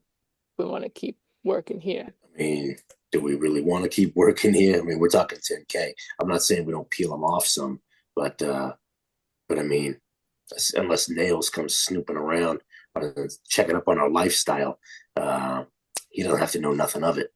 Yeah, I'm just saying, if that's the thing, don't go saying those numbers out loud if you only gonna give O'Leary a little bit. Whole thing was that Sticky did jobs and Yeah. give him his cut, You're Yeah, right. I You're don't, right. I don't even entirely believe that amount. But I mean, if he's able to produce it, I mean, I did just find $200 just sitting there in a drawer. I mean, dude's obviously coming from old money. There was a whole thing about buying properties or whatever. Like, I don't know what he's doing with this little church thing that he's got going on, but dude's clearly loaded. Wait, you holding out on us, Lurch? Found $200 and you're buying lunch, eh? No, I was just gonna peel you off each 40. Oh, No okay. big deal. That's nice. I mean, I Alright. figure it's only fair. Anyway, I do agree that we should probably make haste. I mean, imagine how pissed off I'd be if he's just sitting there at home. But like you said, maybe there's clues to where he went. Yeah. So Try 23 to Jersey home. Street. Let's go. All right. You make our way down back to Lower South Side. You go to the address listed and you see the apartment building. It's a large building. There is one large locked double door emitting access to the front, and there's a hard to reach fire escape at the rear. Looks cozy. Go front or back? Something tells me that that we should have made the climb character, but I don't know. Just I think it's going to be funnier if we go the hard way. I want hard to reach fire escape. I mean, it's going to be less noticeable, that's for sure. Yeah, well, indeed, need a climb for you to get up there. Nice. Oh boy. I'm ready. I'm probably one of the smaller people. I imagine I'm kind of thinnish, tallish, maybe not super tall, but I want to try to see if maybe there's something I could stack up, some kind of a crate or something, and then see if I can maybe jump up and grab. I'm imagining that there's like a ladder that I'm trying to get to pull down. All right, so I'm going to go ahead and do that climb, I guess. Ooh, that's 64 over 20. No, you just fall back down on your butt. Hey. Did you jump up? Lurch, why don't you stand on my shoulders? Wouldn't want to dirty up your clothes there. Oh, forget about it. You sure? Let's have Tabitha wash it or Alrighty. something when I get back to Kingsport. Why don't I stand on Pug's shoulders? No offense, but he's a bigger guy. Oh, but I wanted to see that. The fan art comes in. So the Lurch All standing right. on Ruby's shoulders. What do you think of that, Pug? Sure, my clothes are really dirty.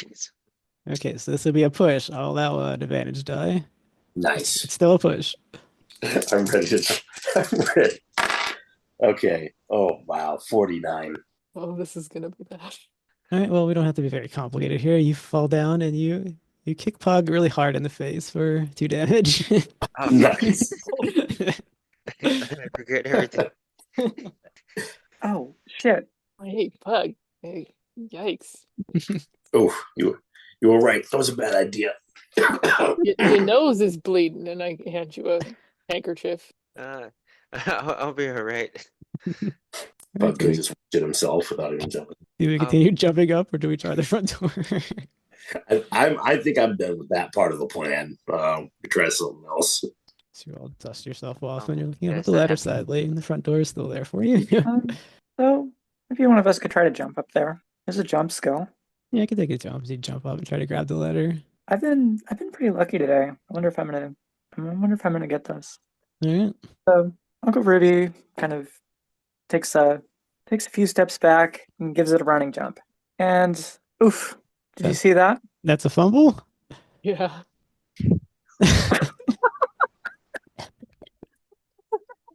Okay, you gotta tell me how I messed this up. You take a running jump and maybe you get up close enough and your top of your head just smacks your forehead, just smacks right into it. You also take and you fall back down. Well, you also take 2 damage. Sorry, 2 damage to join Pug. Oh no. Maybe we should try the back door. Yeah. You guys are gonna be all beat up before we ever get in there. all the gangsters, all the cultists, and they're beat up by a ladder. It's like a Home Alone Ladder. scenario. A fire escape ladder. God. Oh, Yeah. I already gave him my handkerchief. I got like a red mark on my face, like the guy from Home Alone. It's more like like a boot print. Ruby's like just kind of rubbing her head. She's like, reminds me of when I started sailing and the boom used to swing around, hit me in the head. Is that an occupational hazard of sailing? I didn't know that. Oh, that sounds not good. Oh, you learn after the first 2 times, or else you just fall in the water. Anyway, let's find another way in here. Hell with Yeah. that ladder. Maybe we should go around the front. Sorry, bad call. And of course, you said lock, so I know what time it is. Lurch unlock o'clock. I got a 67 under 70. All right, and yeah, the blacksmith and not the climbing investigator plays to his strength, and the door easily opens. Pull that lock off. Open up those doors. All right, are we all going in? Yes. What Okay. can we see through the doors? You see a normal-looking apartment building, and you see the apartments lining. There's a staircase up. That's what you see from the outside. So is 22 I'm the looking for address of the 22. building, or is that his apartment number? That is 22 Curson Street. I don't believe you have the apartment number. Okay, so we need to find him. Is there like a listing Directory. by mail slots? Yeah, we'll say that there is, but they don't have numbers on them for some reason. Maybe So maybe so someone they're in the followed them Fulton. off. Well, that's helpful. Someone followed them off. Almost like criminals live here. Well, that's very helpful. And everyone's inside, yes? Yeah. As you're examining the mailboxes, look for it. You look behind and you notice that the front door, the front door that you entered is now completely disappeared. There's just a wall there. Whoop, whoop. Oh, What? Ah. What? I What? must have hit my head real hard because that door is gone. Are you all seeing this? Are you all seeing this? Uh-huh. I'm rolling sanity. That's impossible. Oh, 69. This is baloney. I must have hit my head too. I have no idea what to make of that. I wasn't gonna There make was- anyone roll Sandy yet. I check. I Oh, I check the other definitely am. directions. Okay. And I failed. That is a fail. Uh-huh. Okay, we'll play with that as you're trying to figure this out. It looks like the hallway just goes on to infinity, and there's like 1,000 doors, 10,000, as in you snap back to your mind and roll 1d4 as you failed. Okay. All right, well, maybe you make a slight gasp uncontrollably. I don't like this. I don't like it. Ruby's gonna she's gonna turn around and say, "Hey, Sticky Jack, what'd you do to the door?" You hear from one of the room's heavily shuffling side. Then the door is opened and a large middle-aged woman comes out. Her clothes are disheveled, her eyes are bloodshot, and she just looks down at the group of all of you. Ruby's gonna say, good afternoon, ma'am. We're looking She- for a friend, a Jack, a Sticky Jack. She kind of replies in a monotone voice, I got a pot on the boil. And she walks back into the apartment, leaving the door wide open. Well, good for you. Come on. This day just goes better and better. Let's find this guy and get out of here. Eddie pulls a pistol out and is clearly agitated. Starts heading toward the open apartment door, just figuring, well, that's someone to talk to in a weird locked dimension door. So figures he'll go in there and see what's going on. Yeah, Go with you. Okay. And is anyone else going before I describe it? As you see Wendy's- those two walk off. Wendy's right behind Lurch, Yeah. kind of as her standard place of being. Uncle Ruby's gonna kind of stay out in the hallway and she's Okay. gonna keep calling out Sticky Jack's name. Yeah, you pretty much just hear your voice echo like sticky, sticky, sticky. And guess what's Pug doing? I forget about him. I'm gonna follow as well. I don't know what the hell's going on. Okay, so Eddie leads everyone in with his pistol readied. Except for Ruby, who stands outside trying to make sense of things. Before you enter into a room and you see the woman there, you notice that she's very large. She's almost as tall as Pug is. It's but of course for her it's heftiness. She's not a muscular. And she just says, sit, I make coffee. And she points to the chairs and she walks off to another room, presumably the kitchen. Eddie sort of sits down, gun out on the table, Mm-hmm. and he's not even sure why he's complying.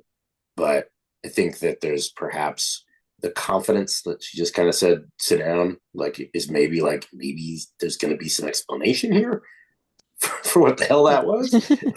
So he sits. I think this woman had absolutely no reaction to seeing a gun pulled on her, like at all. Or She did not seem to notice it. Her eyes are pretty much distant. She got that, what do they call, 1,000 yards there. okay, I think Wendy's gonna pull out her shotgun at this point, All right, we And, got two ready guns. Okay. kind of have it relaxed but at the ready. I'm keeping my hand and my gun underneath the coat. But I'm gonna comply as well. She seems okay at least. She's not. In contrast, yeah, I think nothing about the situation seems okay, including the lady. Yeah, as you're looking around, you take in more of the scene, the inside of this apartment. It's very well cared for. You're not sitting on the sofa, but you see that it has many slashes across its fabric. You see broken ornaments on the floor. Many of the walls have been clearly been teared through.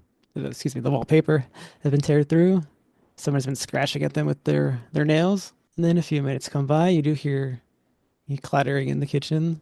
And then she appears in the doorway with a pot of boiling water, and she throws it at the party. Oh, Oh shit. I, I I will, think I will take Wendy dexterity. whips up the shotgun and Okay. maybe tries to pop it out of the air as it's coming towards them. All right, I'll allow that if you can hit it. Roll your shotgun, or I guess it's a rifle skill. I rolled a natural 1. Okay, then I Ooh. will award that. It somehow you it the slug sorry, I was expecting a one. Pings off the pot and it just hits back in her face.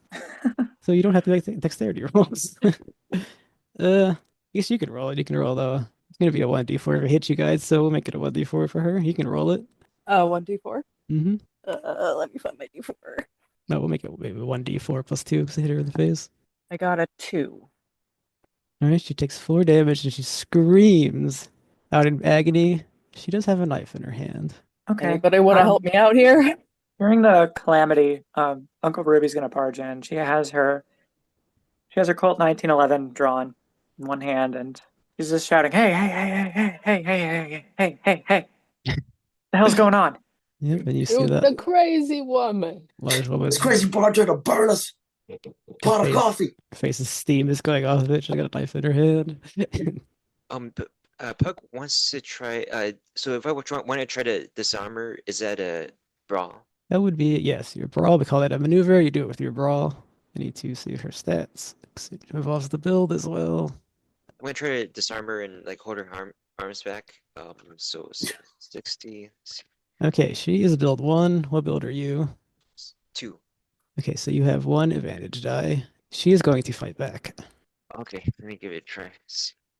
7. All right, was that extreme? Yep. All right, she rolled a 78 over 60. So, yes, you have pinned her arms behind her back and she's on the ground. Yeah. Put her on the ground and I'm really disappointed it wasn't coffee. Well, there's some time to make some after if you want. All right, so you have pinned her onto the ground. She's thrashing about psychotically. It's clear this woman's not her right mind. She's going to continue to try to kill the party. What are you doing, the rest of you? Well, I think Eddie is going to have to run on over there and just try to give her a nice big punch in the face. Take advantage of the fact that she's kind of in combat with 2 people and try to brawl it up. All right, we just need you not to fumble because she can't do anything. She's being held. Yay! I did not fumble. I got an 80, which is, I think, over my skill, but Yeah, it's okay as long as you don't fumble because she can't do anything. And I need your roll your damage, whatever that is. okay. My brawling damage is 1d3 plus damage bonus, which is nothing. So 3. Okay.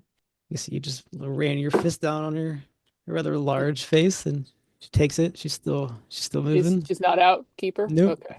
This is So- a very large woman. Yeah, so Keiran is this is probably gonna shock you all. Going to walk over, pull out his gun, Oh, put it finally. point blank to her head, and pull the trigger. All right. I will allow that to end this as the bullet penetrates her head and just splatters blood all over the place. Some probably gets upon Pug's shirt. Oh God. My shoes. These are Italian leather. Jesus Christ! The loud bang reverberates in the quiet apartment, and the woman is down. That. The hell was all that? First the door, and now this. This.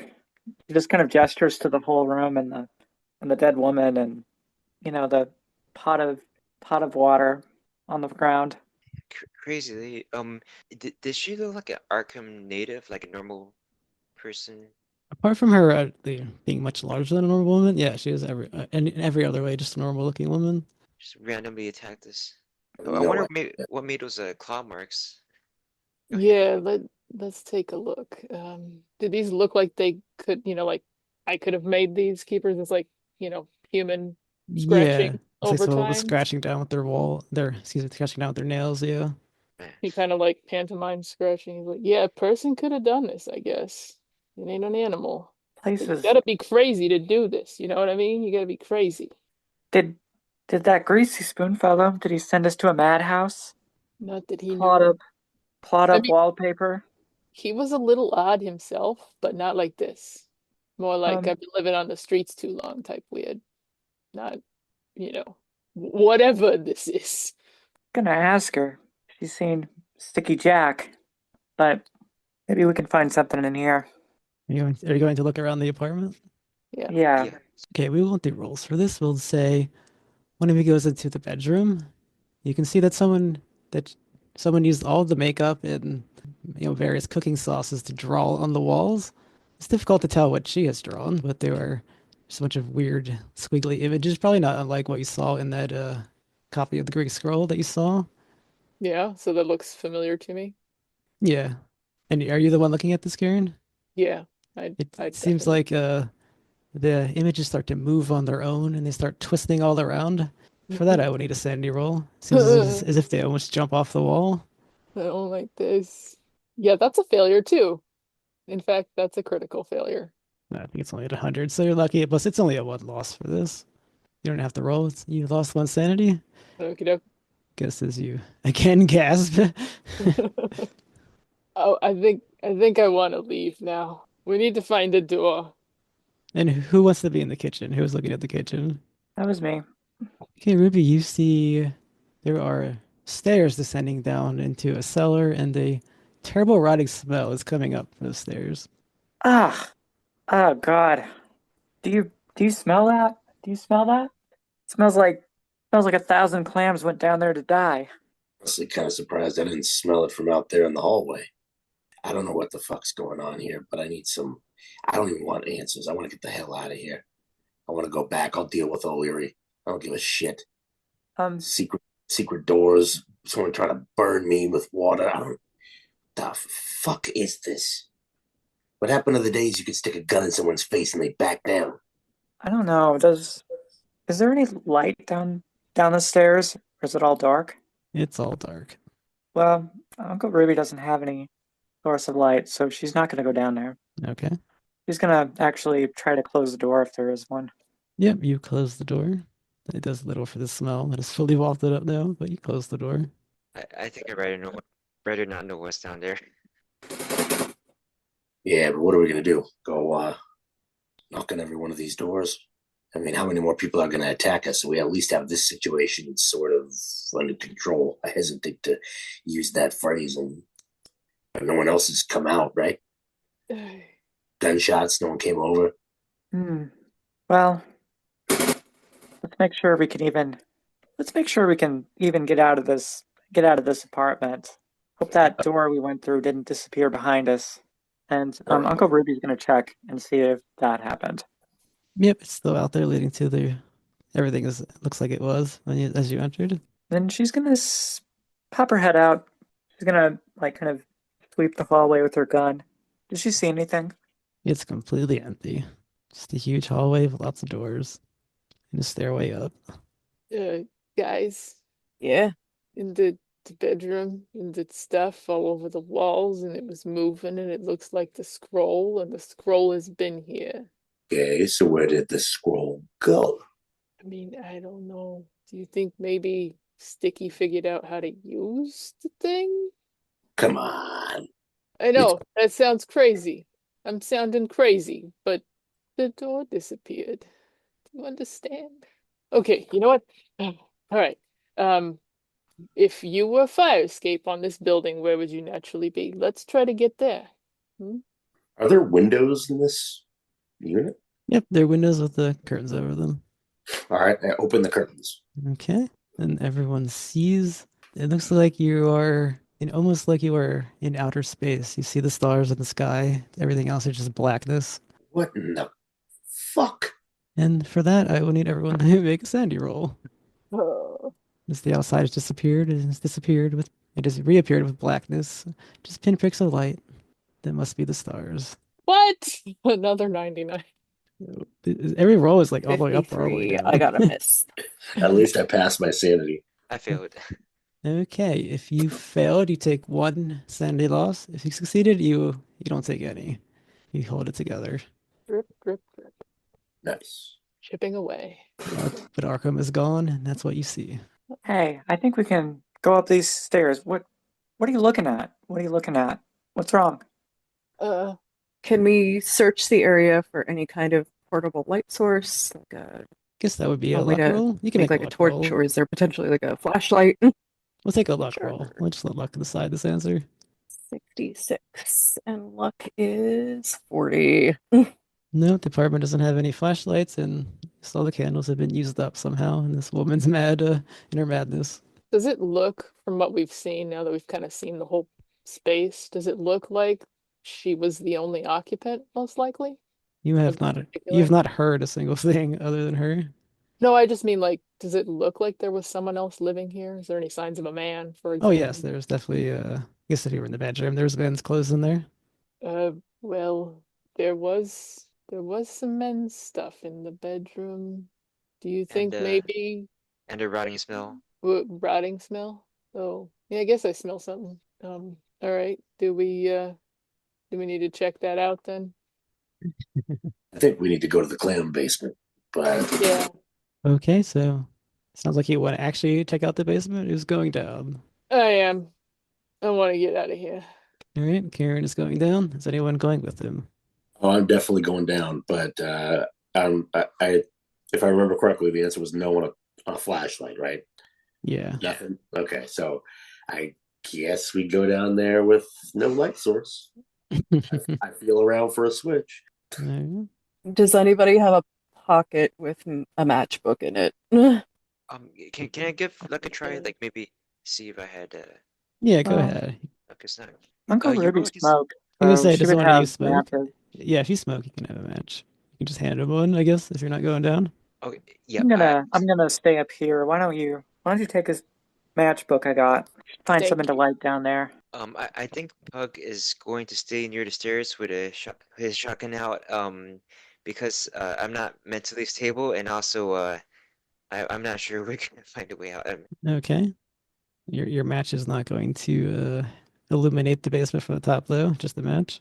Oh, so are we taking it then? If you're not going down? Yeah, she's not gonna go down. She's staying up there, but she's handing you the matchbook. Okay. Kieran is gonna like fold the hat like really, really low over his eyes. Go back into that creepy, creepy bedroom with the squirmy writing. Pull Okay. out some of that, the men's and women's clothing, whatever, some clothing. And he's gonna, you know, like start lighting strips of that on fire. Take a strip of that, light it on fire. Might burn a little longer than a match. All right, so you're trying to make a makeshift torch. Just enough so that it doesn't immediately go out when we get down there. All right, it'll be burning down in your hand. But yeah, couple strips off some clothing and just kind of leave that there. All right, I'll allow Matches with that. them in case we get in trouble, but he'll take like one spare one. All right, so we have Eddie and Kieran are going down, correct? Just the two? Yep. And Okay. Wendy will go too. Okay. Wendy as well. She walked out into this basement, barely illuminated by the makeshift torch with the clothes. The smell it intensifies as you descend down the stairs. And yes, you see the body of a man. He's been slaughtered. His body has been ripped apart and slashed. His head has been removed, and it now rests upon a nail on the wall. And I will take a sanity roll for this. Yay. Failure. 68 over 50. 58, Apparently- another failure. Apparently, this Kieran is fine with. It's been bolstered by shooting a woman in the head. I mean, I think he's used to this kind of thing. All right, Kieran, you take one sanity damage. The other two, I would need a 1d4 to be rolled. Only one. Another 2. All right. There's some shaking hands, some gasp as you see the tortured body of this man. We can all infer that the woman killed. So if his head's intact, do we have like an idea of what he looked like, what age he was? He's an older man, maybe in his 50s, slightly balding. So he could be Sticky Jack, possibly. Yeah, Greasy Spoon said they were both, they were getting older, right? This might be him. So why'd she do this and where's the stuff? The stuff has to be here. It's the cause of all this, right? Looking around. Makes as much sense as literally anything else. Wendy kind of moves forward and kind of kneels down next to the body and starts going through pockets and kind of rummaging All right, we'll say that it through. provides an ID and it says Ken Hockler on it. She holds it up. Can Hockler mean anything to anybody? No, I mean, I don't know of him having like an alias. He could have, but maybe it's not Sticky Jack. Do we see anything else in this room, Keeper? Nope, it is empty other than the scene of carnage in there. So he said his head is nailed to the wall, and he's like totally disemboweled and Yeah. whatnot. There's no Does this instruments. There's no instruments that they did that in there. yeah, does this look like it was done ritualistically at all, or just like completely insane, mad? Uh, we'll say completely insane. Like you saw the whole with the butcher knife. It looks like Yeah. perhaps that was used, but very insanely, as you said. Okay, yeah. No method in the madness. All right. Let's get out of here. We need to go find another apartment. All right. As you begin to walk up the stairs, the doorway it changes, and all you see out there is blackness. And the other two standing outside, the doorway disappears, and just the wall is there. And we shall separate the party. The doorway to the basement? Yep, it disappears right in front of your eyes through just a big blank wall. Oh, not this again. Well, shit. And the three that were down there are just staring out into blackness. Does it look like I can enter the blackness? Yep. I'm gonna do it. There's no other way. All right, you pop out into just a huge hallway stretching into infinity. Doors to open everywhere. And then I go, hey, this way. And I turn around and I assume they're not there. No, the blackness is still there. You just can't see down into it either anymore. Oh, so like it's like one of those one-way mirrors, but black, but you can step through it, but you still can't see back either way. Mm-hmm. Oh, can we hear him at all? Yeah, we'll say you could hear it. Maybe it was it sounded like maybe it was far away. Okay, yeah, I'll go through. All right, you enter into the hallway as well. Went right after him, too. Okay, you're all in a huge hallway with doors everywhere. The other two are back at that apartment. Ruby's just gonna say, Pug, Yep. there's gotta be a fire escape in this building. Let's go up the stairs. Let's find the fire escape. Okay. I'm gonna give it one try though. I'm gonna try to hammer on the wall and say, "Hey, what happened? Can you hear me?" You just hear the thudding of your fist against the very heavy wall. Look for a fire escape. So you two are going upstairs. Yeah. Yep. All right. You begin to walk, and the stairs too, like the hallway, seemingly stretch on forever now that you are upon them, and you seem like you're just going up and up and up. And then eventually you see a door in front of you. Just a Okay. door on top of a stairwell. Uncle Ruby she's had her Colt 1911 out this whole time, and it's starting to get her hands are starting to get very sweaty, but she now grips it with both hands, and she looks to Pug and says, "Pug, if you open that door, I'll go in." Okay, let's do it. I'll open it. Okay. Okay. The room is actually lit up. The problem with the room is that it is upside down. You see a hanging lamp from the ceiling, but it should be on the ceiling, but it's pointing up from the floor. And then on the top of the ceiling, that is the bottom of the room, you see the body of a man. He's sitting in an armchair. Oh, hey, Pug, it's like one of those fun house rooms. You ever seen those? It's just a fun house room. Not very fun. And you start to feel something wet Damn dropping straight off of it's your not very heads. fun. A what? You start to feel a wetness dripping on your head. Oh, do I even want to know? Do Well, I even want to know? Okay, she looks up. you get to know him regardless. And yeah, despite the reverse gravity of the room, blood is dripping down from the man everywhere in the room. His throat has been slashed wide open. I will need a sandy roll. From me too. Are you looking? I guess you would be. Cause Yeah, I'll look as well. can't imagine you like not looking up at the wet thing hit you in the face. Hey, that's a failure. All Failed. right. I need a 1d4. I got a 4. I think Pug maybe uncharacteristically screams out loud. I'm screaming. Well, maybe not for very long. It just kind of surprises you. It comes out as a scream and you get control of yourself again. And Ruby is one who holds herself together much better. Some shaking. God. Like, what does this man look like? He's a young man, maybe mid-20s. He's got maybe short blonde hair. You look like you might be a college kid. Yeah, he would look perhaps like a college kid who maybe is not very well off and living in this crappy tenement building. Okay. Anything else in the room that's upside down? There's nothing else that is impressive about the room other than that it is upside down. Pug, Pug. Hey. Let's find that fire escape. Okay. Can't be far from here. We're like at the top of the building, I think. Yep. Is there another exit out of this room? Yep, there is an exit, and beyond it, all you see is blackness. Okay, I think this is the first time that Uncle Ruby has seen like a blackness beyond this apartment building because she didn't look out the windows. Oh, that's true. Would this be a sanity roll for her? I'm willing to let it go. Okay. That doesn't look like a fire escape to me, but it's something. Yeah, gotta get out of this room. Come on, Pug. Let's go. As you get closer to it, you hear a strange, unearthly piping sound from within it. Oh no, this is the only way out, I guess. I would guess I have like a cross around my neck because Catholic and say Yeah, we quick can say prayer. that if you want. Do you want to just go through? Yeah, she's gonna go through. She's gonna have her Colt 1911 out in front of her, both hands, just gonna kind of shuffle into the darkness. All right, as you both step into the room, you find that there is no floor. You make a jump, dex, or dodge roll. All right, I got a 63 under 70. All right, you manage to hop through unharmed. 22 out of 45. All right, you both jump through the darkness, and then we will go back to the other three. You are in that hallway. All you see is this hallway stretching out and doors everywhere. I really wish he'd told me which apartment Jack lived in. All As right. you look around and think, maybe that wouldn't have mattered.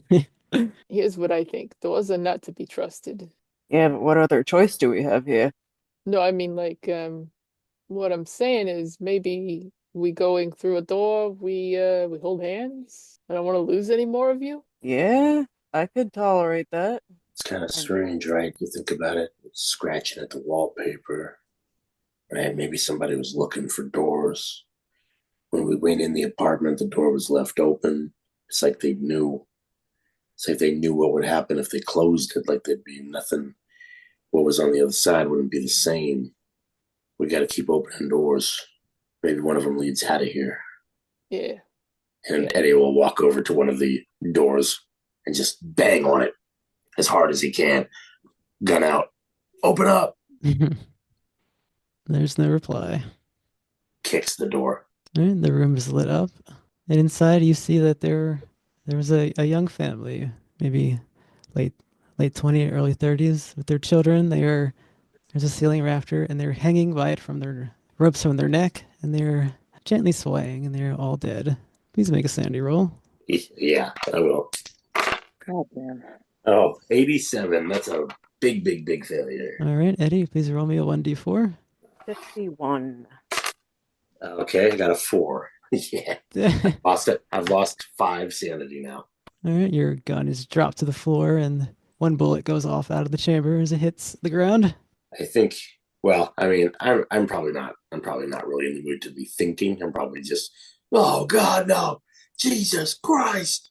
The other two hear the gun go off, and I believe Wendy said 51. I'm not sure what your sanity is. Is that a success?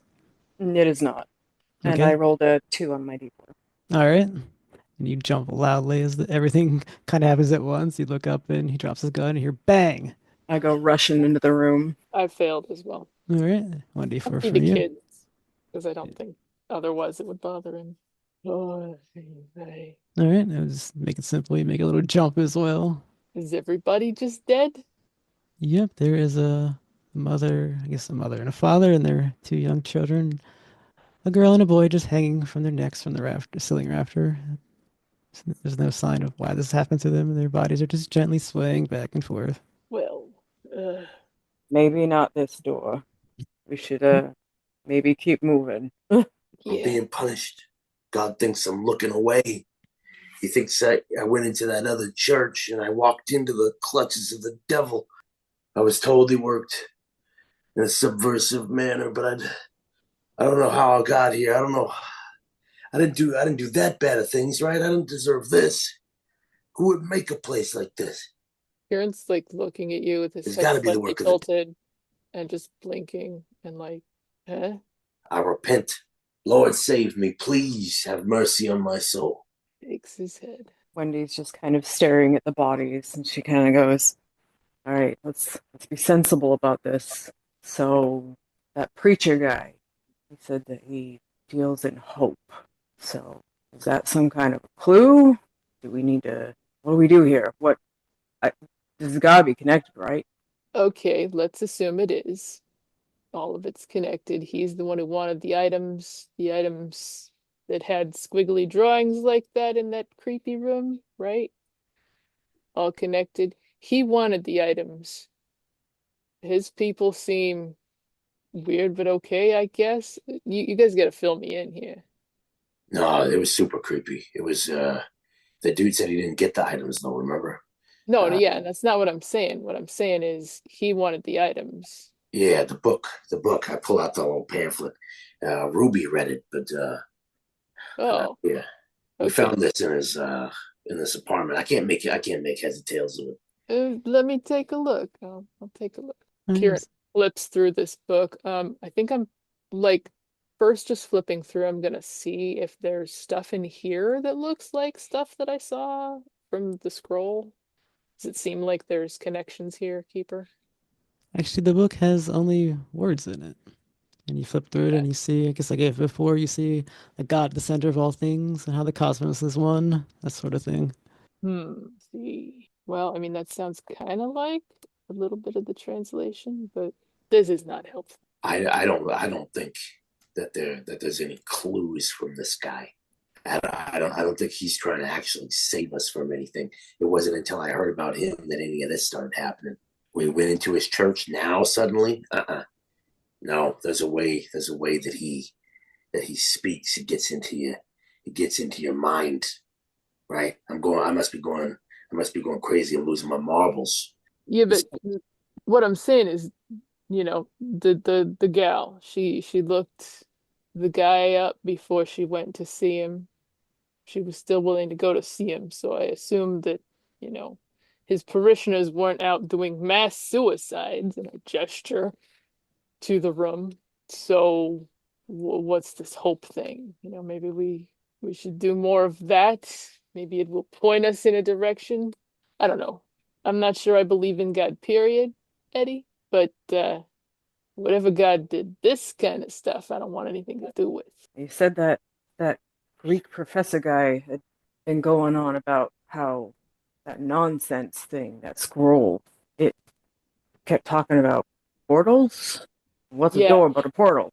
it was a way to, move through, like teleport, like move across distances. Maybe Jack tried to do something with it and it went wrong, or maybe it went right. I mean, I don't know. None of this makes sense. We gotta keep moving. We gotta find something. Yeah, we either got to find a way out of here, or we got to find something that can help us make a way out of here. Which maybe that's well, that scroll. you think I I'm trying to think. I need I don't want to go just opening up random doors again. Think about this. He disappeared, right? No one heard of him since Hmm. then, Yeah. right? Maybe he's lost in here. Maybe he's still in here. Maybe he tried to get out and he's running around in a maze, right? Like it kind of makes sense. It kind of adds up. And I remember the story about the portal or whatever. I wasn't paying that much attention, but I mean, it kind of makes sense, right? Traveling through the dream world, right? This can't be real, right? There's no way, there's no way this is real. I mean, you imagine how much contraband we can move if this was just like a normal part of life, right? Like I haven't lost it completely yet, right? This is insane, right? This is not normal. No, it's not normal. There's nothing normal about this. So No. you're saying hope, right? We open the next door if we pray hard enough, and then what we want's on the other side. Well, then let's make sure what we want is to either find Jack or the scroll. We gotta be united in this then. We gonna try that? Why don't we be united in having a door that gets us the hell out of here? Yeah, I'm all about that. What happened to the others, though? Yeah, how Uh, about Ruby and Pug? that's true. That's true. We know that we can move from place to place though, because we came out. Remember, we came out of the basement, but then it took us to the hallway. Like we've already done it. We know we can jump space, right? It's not just a door to a door to a door to a door. We actually moved out of past another room. So maybe if we open it, maybe we can hope to see Ruby and Pug. How about that? Okay. Yeah, ain't got no Okay. better ideas at least. Ruby and Pug are on the other side of this door, right? I go to another Yeah. one. Go to another door, and that's what we're gonna see. We're gonna open it on the count of three, and on the count of three, Ruby and Pug are gonna be on the other side. I look at them, just kind of nod. Nodding. All right. I crack a door open. Right, and then as you crack that door open, we switch over to the other two. After you have jumped through the darkness, both of you land into a normal looking apartment. There's nothing seemingly wrong here at the moment. It's just a normal looking apartment, Pug. Just a normal looking apartment. Nothing wrong here. She's still, her hand is still shaking a little bit. She's gonna take a look around. All right, you begin to walk around. Maybe you jumped into like a bedroom in the back, and now you've entered the hallway.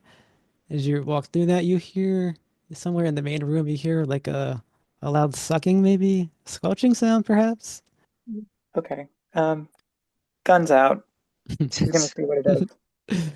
And as you are approaching, you hear the sound gets louder, the sucking sound, and you hear heavy knocking on the walls, like something large might be banging on the walls out there. Okay, she slows down a little bit and she says, Pug? Is Pug following her? Yep. Okay. I'm gonna say, Pug, get that shoddy out. All right. I go low, you go high. I don't like the sound of this thing, but maybe we can blow it away. The banging Maybe sound this is intensifies. the monster that's making the place the way it is. All right. You ready? Okay. Yeah, let's go. All right, Okay. both bust into the room, guns out, and the sound stops entirely the moment you step in there. And then you smell a terrible, foul, rotting smell. Can we see anything inside the room? As you look around, it looks like someone took maybe a hammer or a baseball bat to the walls. There are huge tears and holes in the plaster everywhere. You heard that sound, didn't you? It wasn't just me. Yeah. Okay. I'm gonna take a look at the damage to the walls.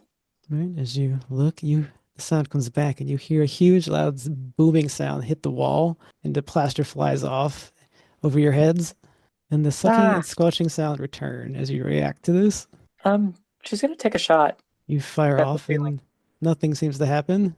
Is there a hole in the wall above us? The bullet hits the ceiling, but nothing happens other than that. And the plaster and the ornaments, and even the furniture around you, the sofa, the chairs, they start to explode, like something's hitting them. So a chair's just sitting there as it explodes. It exploded as something hit it. And Uh, as you ask that, it flies towards your head. Can I get a dodge roll? there it is. Oh, 76, so a failure. Okay. All right. Just a little piece of the chair maybe hits you in the chest for 1 damage. It Is- we can't see it. It must be invisible. Is there a Okay, so we came in through like bedroom.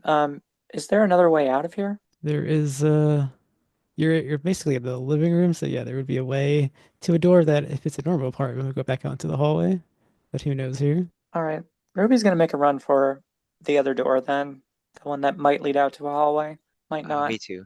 Okay. As you both make your way to the door, I'll take another dodge roll. As that set the scene, the plaster of the wall is exploding around you, the chairs, what's left of them is being smashed, and you're running through this. And there's a failure. Okay. That's a fail. All right. We will roll for Pug first. You are slammed in the back by some unseen thing for 5 points of damage, and Oh, God. propelled. You probably are pushed forward and hit the door. And for Ruby, you failed, I believe. Okay, Yeah, I you did. also are hit by another seemingly invisible thing. It smashes you for 5 points of damage. As you both collapse into the door, and perhaps we'll just say from the pressure of all this, the door falls open as you smash into it. All And then right. from that, we're going to go back to the other team. You both were counting down to 3, and you were pushing into the door, and yeah, you see this at the same time. The door hitting the ground, and your 2 missing party members slamming on the ground. Oh, You hey, it worked. Look you're at all into a that. hallway again. Oh, Yes. oh God. You guys Oh, don't look so. oh, oh, oh, it got me. It got me. It got me. Do not go in there. Fuck happened? I don't know. I heard a horrible sound and I thought it was the monster that was making this place the way it is. But it was just a room beating itself up. It beat me up too. Pug. Pug. Where's Pug? Oh, there you are. There you are. Oh God. Is it following us? No, in fact, as you guys fell through and the door slammed onto the ground with you, the doorway disappeared and turned into a wall again. Thank God. We've never been so glad to see a door disappear then. You guys, do you need some help? I'm like really beat. I'm beat up. I'm like Yes. half dead. Karen's gonna like kind of crouch down beside the two of them as they're sprawled out on the ground and be like, "Hey, let me see if I can. We don't got a lot of materials here, but let me see if I can help some." Yeah, the back of their whatever the back of their clothes are, you see a hole and a huge red welt, like something really heavy hit them. Yikes! I mean, I'll try to roll first aid, I That guess. room's got hands. And it threw them. All right, who are you rolling first aid on? First. I will roll for Pug first. All right, you can roll that. Hey, 23, I made it. Get a point of health back. Yeah, Nice. maybe you just cleaned it up with I Yeah, don't even know. cleaned it up. Did a little massaging of the Yep. can kind of just wishy-wash whatever that happened for the mechanic to play out. Yep, and you restore 1 health. Appreciate it. You want some help too, Ruby? Uh, I, yeah, I yeah, promise, no funny business. yeah. No, I failed. Nope, you don't quite. Maybe your hands are too too He's sore for afraid to yeah, touch her. yeah, little Not sure nervous. what the boundaries are there. He's more comfortable with Pug. Pug's a good boy. Yep. She's, Yeah, I Ruby don't think stands I up. made that much better. Maybe Sorry. broken a rib or something. She's kind of holding her side with one hand, still clutching the pistol with the other. She's like, I don't want to stand around here anymore. Come on. You Well, figure anything out. She's gonna look to the other. we were doing a little talking, and we realized, right, that when we went in the apartment, the person left the door open. It's almost like they knew that if they closed it, we wouldn't be on the other side of it anymore, right? The scratching at the wallpaper. Maybe they were like looking for a door that used to be there. It was driving somebody crazy. Think back to the story about the knife and the scroll and the translations, right? I'd forgotten half of that stuff, but it was brought to my attention by the other, members of our party here that mainly the hat, but got a big brain under there. We realized that the doors they're jumping like the story said. You could travel across space, maybe even through like dream worlds with these portals. Remember, is that ringing a bell? Sounds like. You think it's got anything to do with Azatooth? Azatooth? It might. That part I'm a little confused on, right? But we got to thinking, nobody's seen Sticky Jack in a while, right? Maybe Sticky Jack's lost in here, or he's hidden himself and he's made, peace with whatever this is. I don't know why you would, but think about it. It's like that one guy he sent us here. I mean, it seems like maybe he was part of it. Yeah, But he wanted the items. What's he gonna do with them? so Yeah. that we tried something crazy. We tried something Yeah. crazy. We all got together and we said when we open this door, Ruby and Pug are going to be on the other side of it. And I mean, that's kind of what happened. I So don't say. Keiran was saying we need to have hope. So maybe if we all get together and hope that there's a fire escape, maybe we can open the door and find one. As long as we all believe in it, right? Yep. Yeah, because we had Sure. such good luck with the fire escape before. Maybe that fire escape's evil too. I don't know. Any door out of here. But what if we hope to see Sticky Jack? I think the only problem with that is that we don't actually know what he looks like. Yeah. Also, he could be very aggressive, and judging by what happened here, I mean, who knows? I mean, we could be dealing with something a lot worse than what we bargained for. I mean, if hypothetically speaking, if he's mastered this place, he could ambush us and disappear, come right back, right? He'd have us completely trapped in here. If he's got the manuscript and he read it and he knows how to do all this.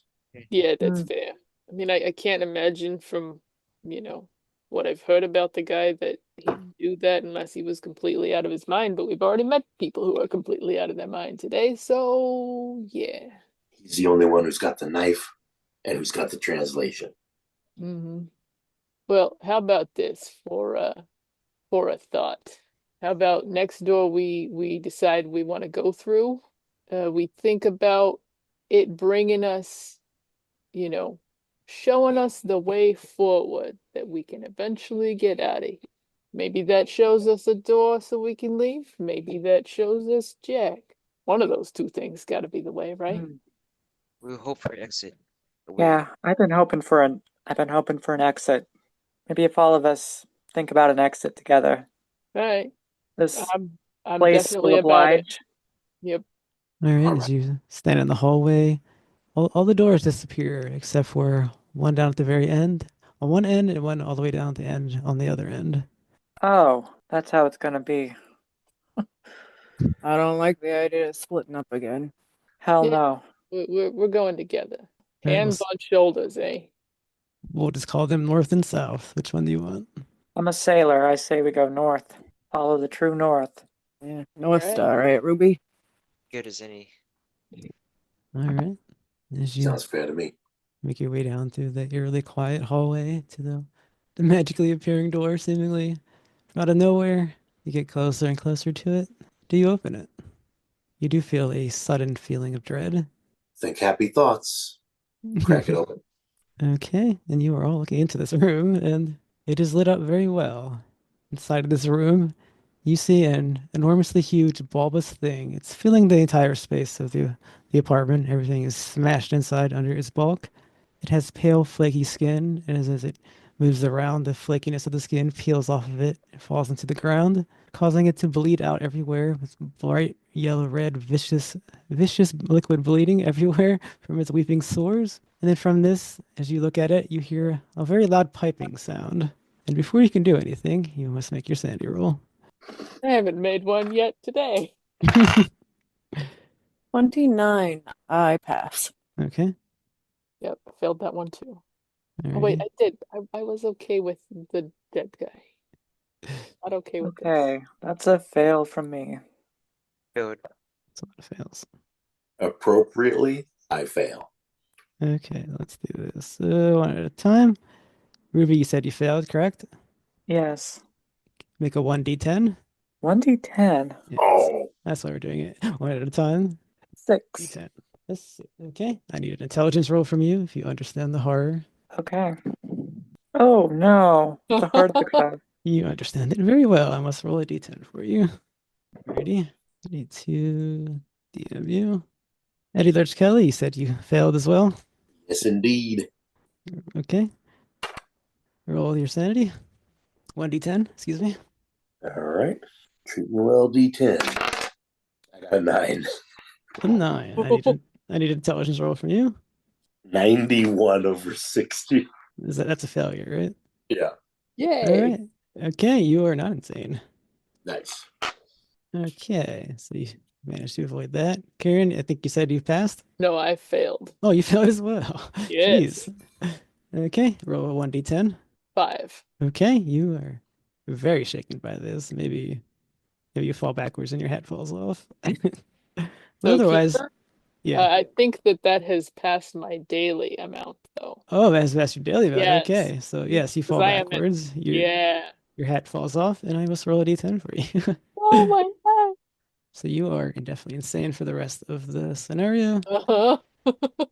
I get to have a fun little write-up with your character later. All right. Oh boy. So I kind of forgot what happens. Do I still lose all that sanity or what? You lose the sanity, yes, but you have not gone temporarily insane because you did not understand what you saw. You probably were gonna, make an excuse for this somehow. And then what happens if I pass my little daily limit with that? Is that still fine? Cast your what? If I still pass like the 10, it says like you're like insane, whatever. Oh, yeah, if you passed your sanity limit, then you're definitely insane as well. Okay, yeah, because I had 5 from before and I lost 9, so that's 14 more, which is a lot more than 10, which is what my character sheet says I go insane at. So Okay, then I have to roll for you as well. Jeez. Only bad. Doing so well, guys. All right, Wendy, what did you roll while I'm typing this? I rolled a 29, which is a pass, actually. Okay, you just So- take one damage. Everyone's going crazy around you, but you're doing pretty well. Oh God. Oh great. And then finally, Pug. This is like you. That's gross. Big monster. You failed, right? Yep. Okay, I need a 1d10. Is it 4? Okay, you are very shaken up, but you avoided the temporary insanity thing. Unless you tell me you're going to be definitely insane as well. I am Maybe I should also- check. Okay, I'm glad I checked. I shall be rolling. We are freaking insane, guys. Alrighty.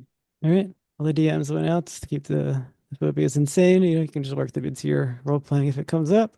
And now we all slam back into reality and we can react. This tentacled monstrosity is in front of you. What do you do? All right. Ruby has dropped her favorite pistol on the ground like it's nothing, and she's singing a song, not very well. If you know it, it's Galloway Bay. It's an Irish folk song. She's just singing it. All right. Ruby is singing in front of this monstrosity. What are the rest of you doing? did this thing look like it was fighting something? You said it hurt itself or something? No, its skin is just flaking off itself. It's causing sores and to bleed out of them. Has All it reacted in any way to us entering the room? You do notice that the tentacles are moving towards the door. If you're gonna do something, you gotta do it fast. Try and shove everybody out and then slam the door. Yeah, slam Okay. the door is an option. I'm working with that. Yep. The door slams shut and it disappears, leaving you all into that hallway with only one other door at the very end of it. Oh, Wendy reaches over and Oh. grabs Eddie and starts booking it down the hallway. All right. I imagine that kind I of. left my gun in there. Ugh, never see it again. Look, I'm really confused right now. Let's just go to the other door.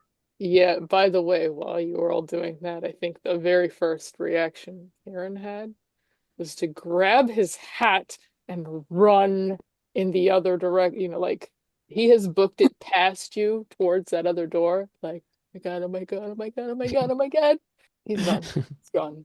Indiana Jones He's is running down. Yeah, down.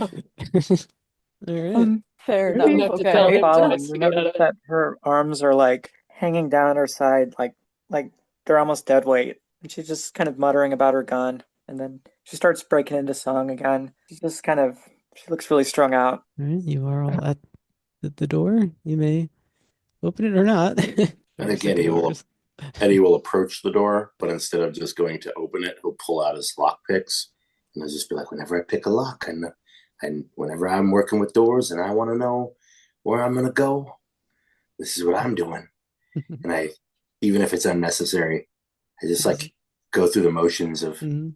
resetting each tumbler and then take a deep breath, put my tools back in my pocket, I put my hand on the handle, and I pull it off. I'm like, I can't do it. I can't. Someone else has got to open it. Yeah, sure. Okay, good. He grabs the handle, throws it open. All right. You see inside of there a hallway that's like Y-shaped, and on the left is a door.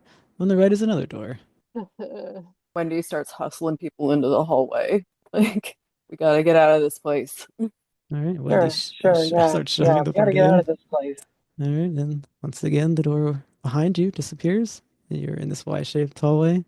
And Ruby, you actually had a really good roll in your round, so your arms, you gain the power to use your arms again, and you were in underlying insanity.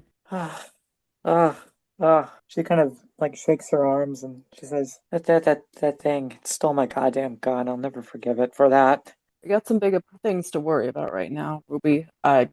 We can get you a new gun. I know that one was yours. We gotta get out of here. Are we going right or left? Yeah, listen. Let's go through the right one. We gotta go through the right door. On the right. Yeah, the right door. Yeah, right, right. Right door sounds good. Yeah. Okay. It's unlocked and it opens. Inside you smell ashes and burning. And as you see the walls, they lean at strange angles. The ceiling seems to tilt with one end, only 3 feet off the floor. On the wooden floorboards, you can see the ashen outline of a man, as if he's been burned to dust. And on the walls, you see another ashen outline of a man who's been apparently burned to dust. And on the floor there is a man in his 50s, maybe, with a little mustache. Sticky Jack, is that you? Oh, wait, why are you doing this? Why'd you burn those men? What was with the monster? What's the room beating itself up? Come on. The body is laying on the floor, and you hear it whimpering. You hear softly, maybe, help me, help me. How's he looking? Is he looking fine, or is he looking like he's on fire, or what? As you examine him, you can see that both of his wrists have been slit, and somehow blood is still seeping out of those open wounds. Oh no. Just I then you charge see- in there with my pistol. I Mhm. grab that collar. I start pulling on it. I'm like, "What did you do, you son of a bitch? What the fuck did you do?" And then I start pistol whipping him.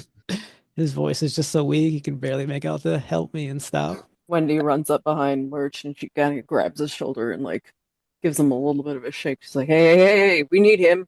We need him. I think I spin around and I got my arm up, and then I realize it's Wendy. Hmm. And then part of me is like, dude, you can't hit your sister. And then the other part of me is like, you gotta hit something. And so I think he punches the wall to the, I don't know, right or left, whatever. All right. And as that scene happened so fast, when you threw a sticky jack up, out of his hands fell an old dagger and the scroll. Wendy reaches down and picks up the dagger and the scroll and she looks at Sticky Jack and is like, how do we get out of here? He says very weakly, help me. I can't stop it. Kill me. Stop what? He just starts moaning in pain. Lurch runs back over there. As soon as he like looks back at him, he charges him again and grabs onto him, starts shaking him. What the hell did you do? Tell us now. He's not really answering, and the blood from his wrist is just being thrown around the room as you're shaking him. Alrighty. I just start throttling his neck. Just You, choking him. yep, you choke him, and perhaps everyone's standing around is uncomfortable. It maybe goes on for 5 minutes, but Sticky Jack does not die. Just an awkwardly long. Yeah. Keiran Hey, is not Hey, observing any of Lurch, this, by the way. I don't think you can kill him. He just keeps going because I am. Yeah. That's my No insanity. matter how long he's He's strangling triggering me. him, Sticky Jack does not die. I'm gonna In I'm- the doorway with his hat over his eyes, like, no, it's not gonna look. It doesn't. It's not Kieran's real. had enough. Uncle Ruby's got reaches into her pocket, slips some brass knuckles over her knuckles. She walks up to jeez. Lurch. She says, "Lurch, put him down." I go, not till he tells me how to get out of here. He just keeps repeating, kill me, kill me. You help us get out of here? We'll kill you. We'll kill you so hard. But you gotta tell us how to get out of here. Tears start coming out of his eyes, and it's just, kill me. Maybe the solution is just to kill him. Someone kill the man. Okay, Uncle Ruby's gonna take the brass knuckles out and just give him a good whack in the side of the head. Lurch. No, not Jack, Sticky Jack. She's gonna try to knock him out with her brass knuckles. You give him probably the strongest hit anyone can give someone, but he stays conscious. Just a loud thump, probably not unlike the earlier when you heard the thumping in the room. Maybe it reminds you of that, but Sticky Jack is Oh. still awake, still saying, kill me. Jesus Christ! Oh my! Nobody can stay Yeah. awake after that. I think Pug is gonna walk up with a shotgun and put it against his head and pull a trigger. And I don't want to hit Lurch, but All right, his head splatters everywhere. In Ah. the room, it returns to normal. A What non-Euclidean. does normal mean in this case? Yeah, what does normal mean? The walls are no longer tilting in. How about burned bodies? Are there still burned bodies in The there? burn bodies are still there, yes. Nice. Actually, maybe I meant Anyways. relatively normal, like in normal space and time. Space and time. All improvements are good. Yeah. If he doesn't have a head anymore, I mean, I guess I can let him go. Okay, maybe he pulls the trigger and it just drops the body at the same time. Yeah. I think I'm probably still in a violent rage, but I mean, you tell me, Keeper, if I'm striking up my party or not. I would say no. Because if that in any way, like, I don't know, eased my sanity, I don't know. I would say Sticky Jack was the cause of that outburst, and he is no more, so I will allow that There to you go. end. Unless somebody else starts bleeding, then you go after them. Yeah, don't bleed near me. Wendy's starting to look at the knife, kind of getting a better look at it and seeing if there's any markings that might help identify a way to use it or anything at this point. No, there's nothing. It's just an old knife. And scattered about are the papers of the scroll and the stolen translation. Although I'm sure there's quite a bit of blood on them now. I think Wendy's gonna go and start picking up papers and trying to sort them into some kind of a form of something to make sense and start flipping through them really quickly and skimming. Hey, Wendy? Wendy? Not here. Where She kind of else? We gotta gestures get out to of the here. burned bodies and the dead guy. You want this? You want this to turn into a madhouse again? Let's get out of here. She scoops up the papers and kind of crams them all into her pocket as much as she can and puts the knife in the other one. She's like, all right, let's get out of here. Let's get out of here. All right, marching back out into the hallway. It is a normal tenement building with just a few doors, a hallway appropriately sized, and just a few doors that make up the apartments, and a stairwell down to the front and out if you wish to go. Wendy's still got her shotgun out and she's kind of looking in both ways, slowly trying to like make sense of what she's seeing at this point. Mhm. It does appear everything's normal, but you're probably a little bit shocked. Ruby's got her brass knuckles slipped over her knuckles. She's just gonna walk around. If she hears any like sudden sound, she's just gonna like turn around with her fists up. No, Generally kind of a nervous wreck. does not appear anyone in the building is left alive, but you have returned to your normal space-time, whatever your character would consider it. Are there like signs that like a bunch of shit went crazy in here, or does it look like a normal building? Is there like bloody people? Well, all the doors are closed. You'd have to look into the apartments if you want that. I don't think I can resist. I think Kelly's going to go to the door that he thinks the woman was in with the coffee pot and opens it up. Yeah, she's in there. Her head, I guess it was what shot by Keiran. Yeah, his bullet in the head. She's laying on the ground in her kitchen still. Oh fuck! We really killed somebody. I slam the door. I'm like, we got to go. Block is hot. Wendy starts making her way towards the door that they came in through, and she's like just barely cracks it open and kind of peeks outside. You see your normal street of Arkham that you entered in. She closes the door again, turns around and looks at him and starts to go, okay, we're back to normal, it looks. How do we want to play this off? We still need to get out of here. I say we just run down the street and let our hands just trail behind us and just sprint out of here. Everybody's covered in blood. Are you and Naruto running? Yes. No, Naruto. They haven't tested yet. His mind truly is broken, folks. He's truly lost it.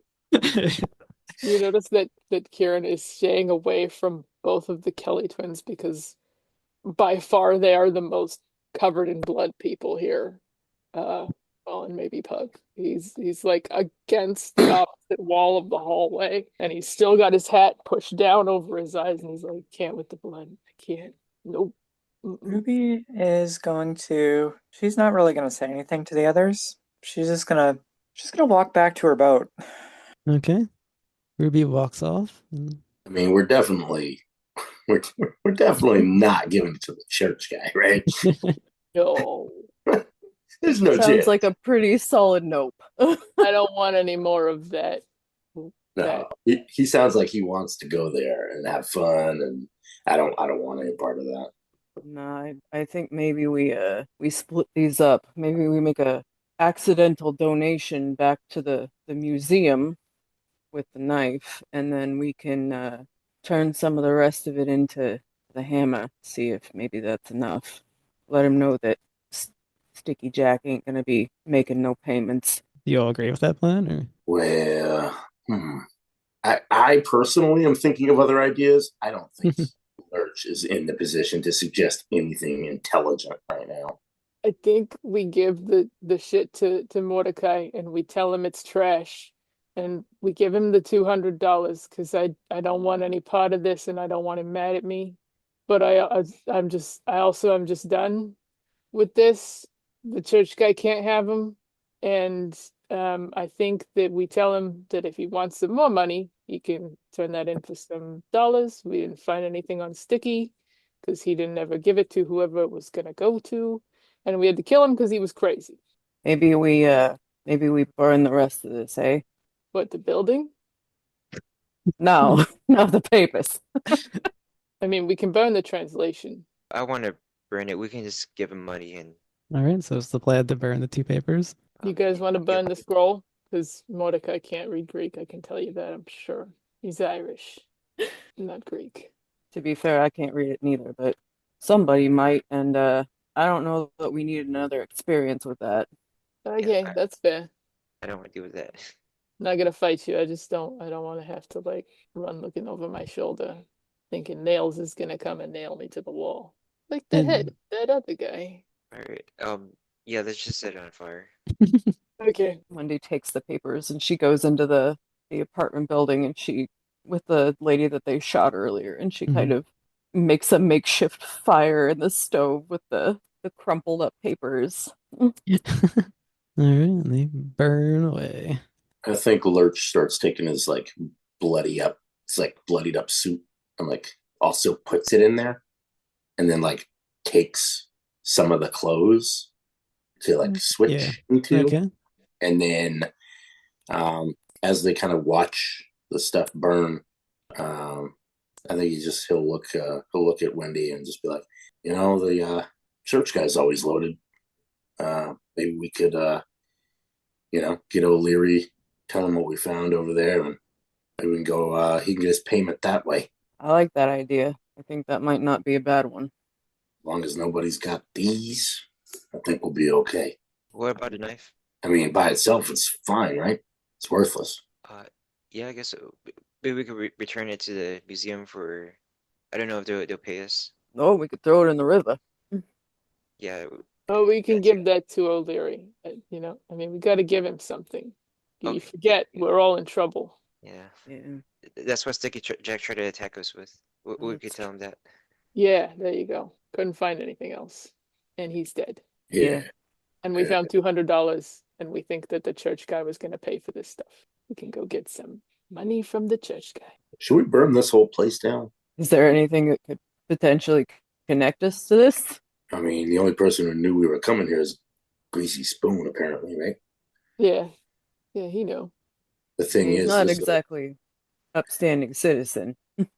this will explain why we didn't find any paper to bring back to O'Leary. It might cover up some of the evidence that we were here. Hmm. There's also the drawings on the wall. We don't want people seeing those. Yeah, no. Hopefully they're not moving now, but I'm not going back in there to check. Yeah, let's not do that either. I say maybe we just let this get some of these drapes, let the fire kind of get a little out of control, and then we'll go ahead and get on out of here. I don't know about you, but I'm gonna go lay low for a while. Yeah. I'm with you. I need a bath. Wendy starts good collecting point. newspapers and stuff and shoving them underneath the drapes and kind of like wadding them up and throwing little pieces of bakelite and stuff in there. To use the stove fire to light the other fire. That's what I was thinking. It's like you put some curtains in there and kind of like let the fire kind of get out of control. Sounds good. All right. Head out the back door this time. Fire Yeah. slowly grows around you. We take the fire escape. Wait, no. It comes full circle. Everyone dies as soon as they walk out. Right? Give me a jump. All right, Fire everyone. escape is a trap. Everyone exits to leave to talk to Larry to hope that he's happy with their outcome. And guess we'll end down at the docks on the Atlanta. Uncle Ruby, are you setting sail? Yeah. He just kind of appreciates the feeling of the deck beneath her feet. Even though she's injured, probably has some broken ribs, she's not really thinking about it. She's got a little app. She added a little outboard motor recently. She's not going to bother with the sails. She's just going to fire up the motor, get rolling. She's Kingsport's not too far away. She's looking forward to seeing Tabitha again. Hopefully, never coming back here. All right, we can end on that image of the Atlanta sailing away from Arkham as maybe there's some black clouds of smoke appearing in the background as the building burns down. All right, thanks guys. That was great. Is it really Call of Cthulhu if you don't burn something to the ground? Apparently not. No, it has to. It always ends in cleansing flames.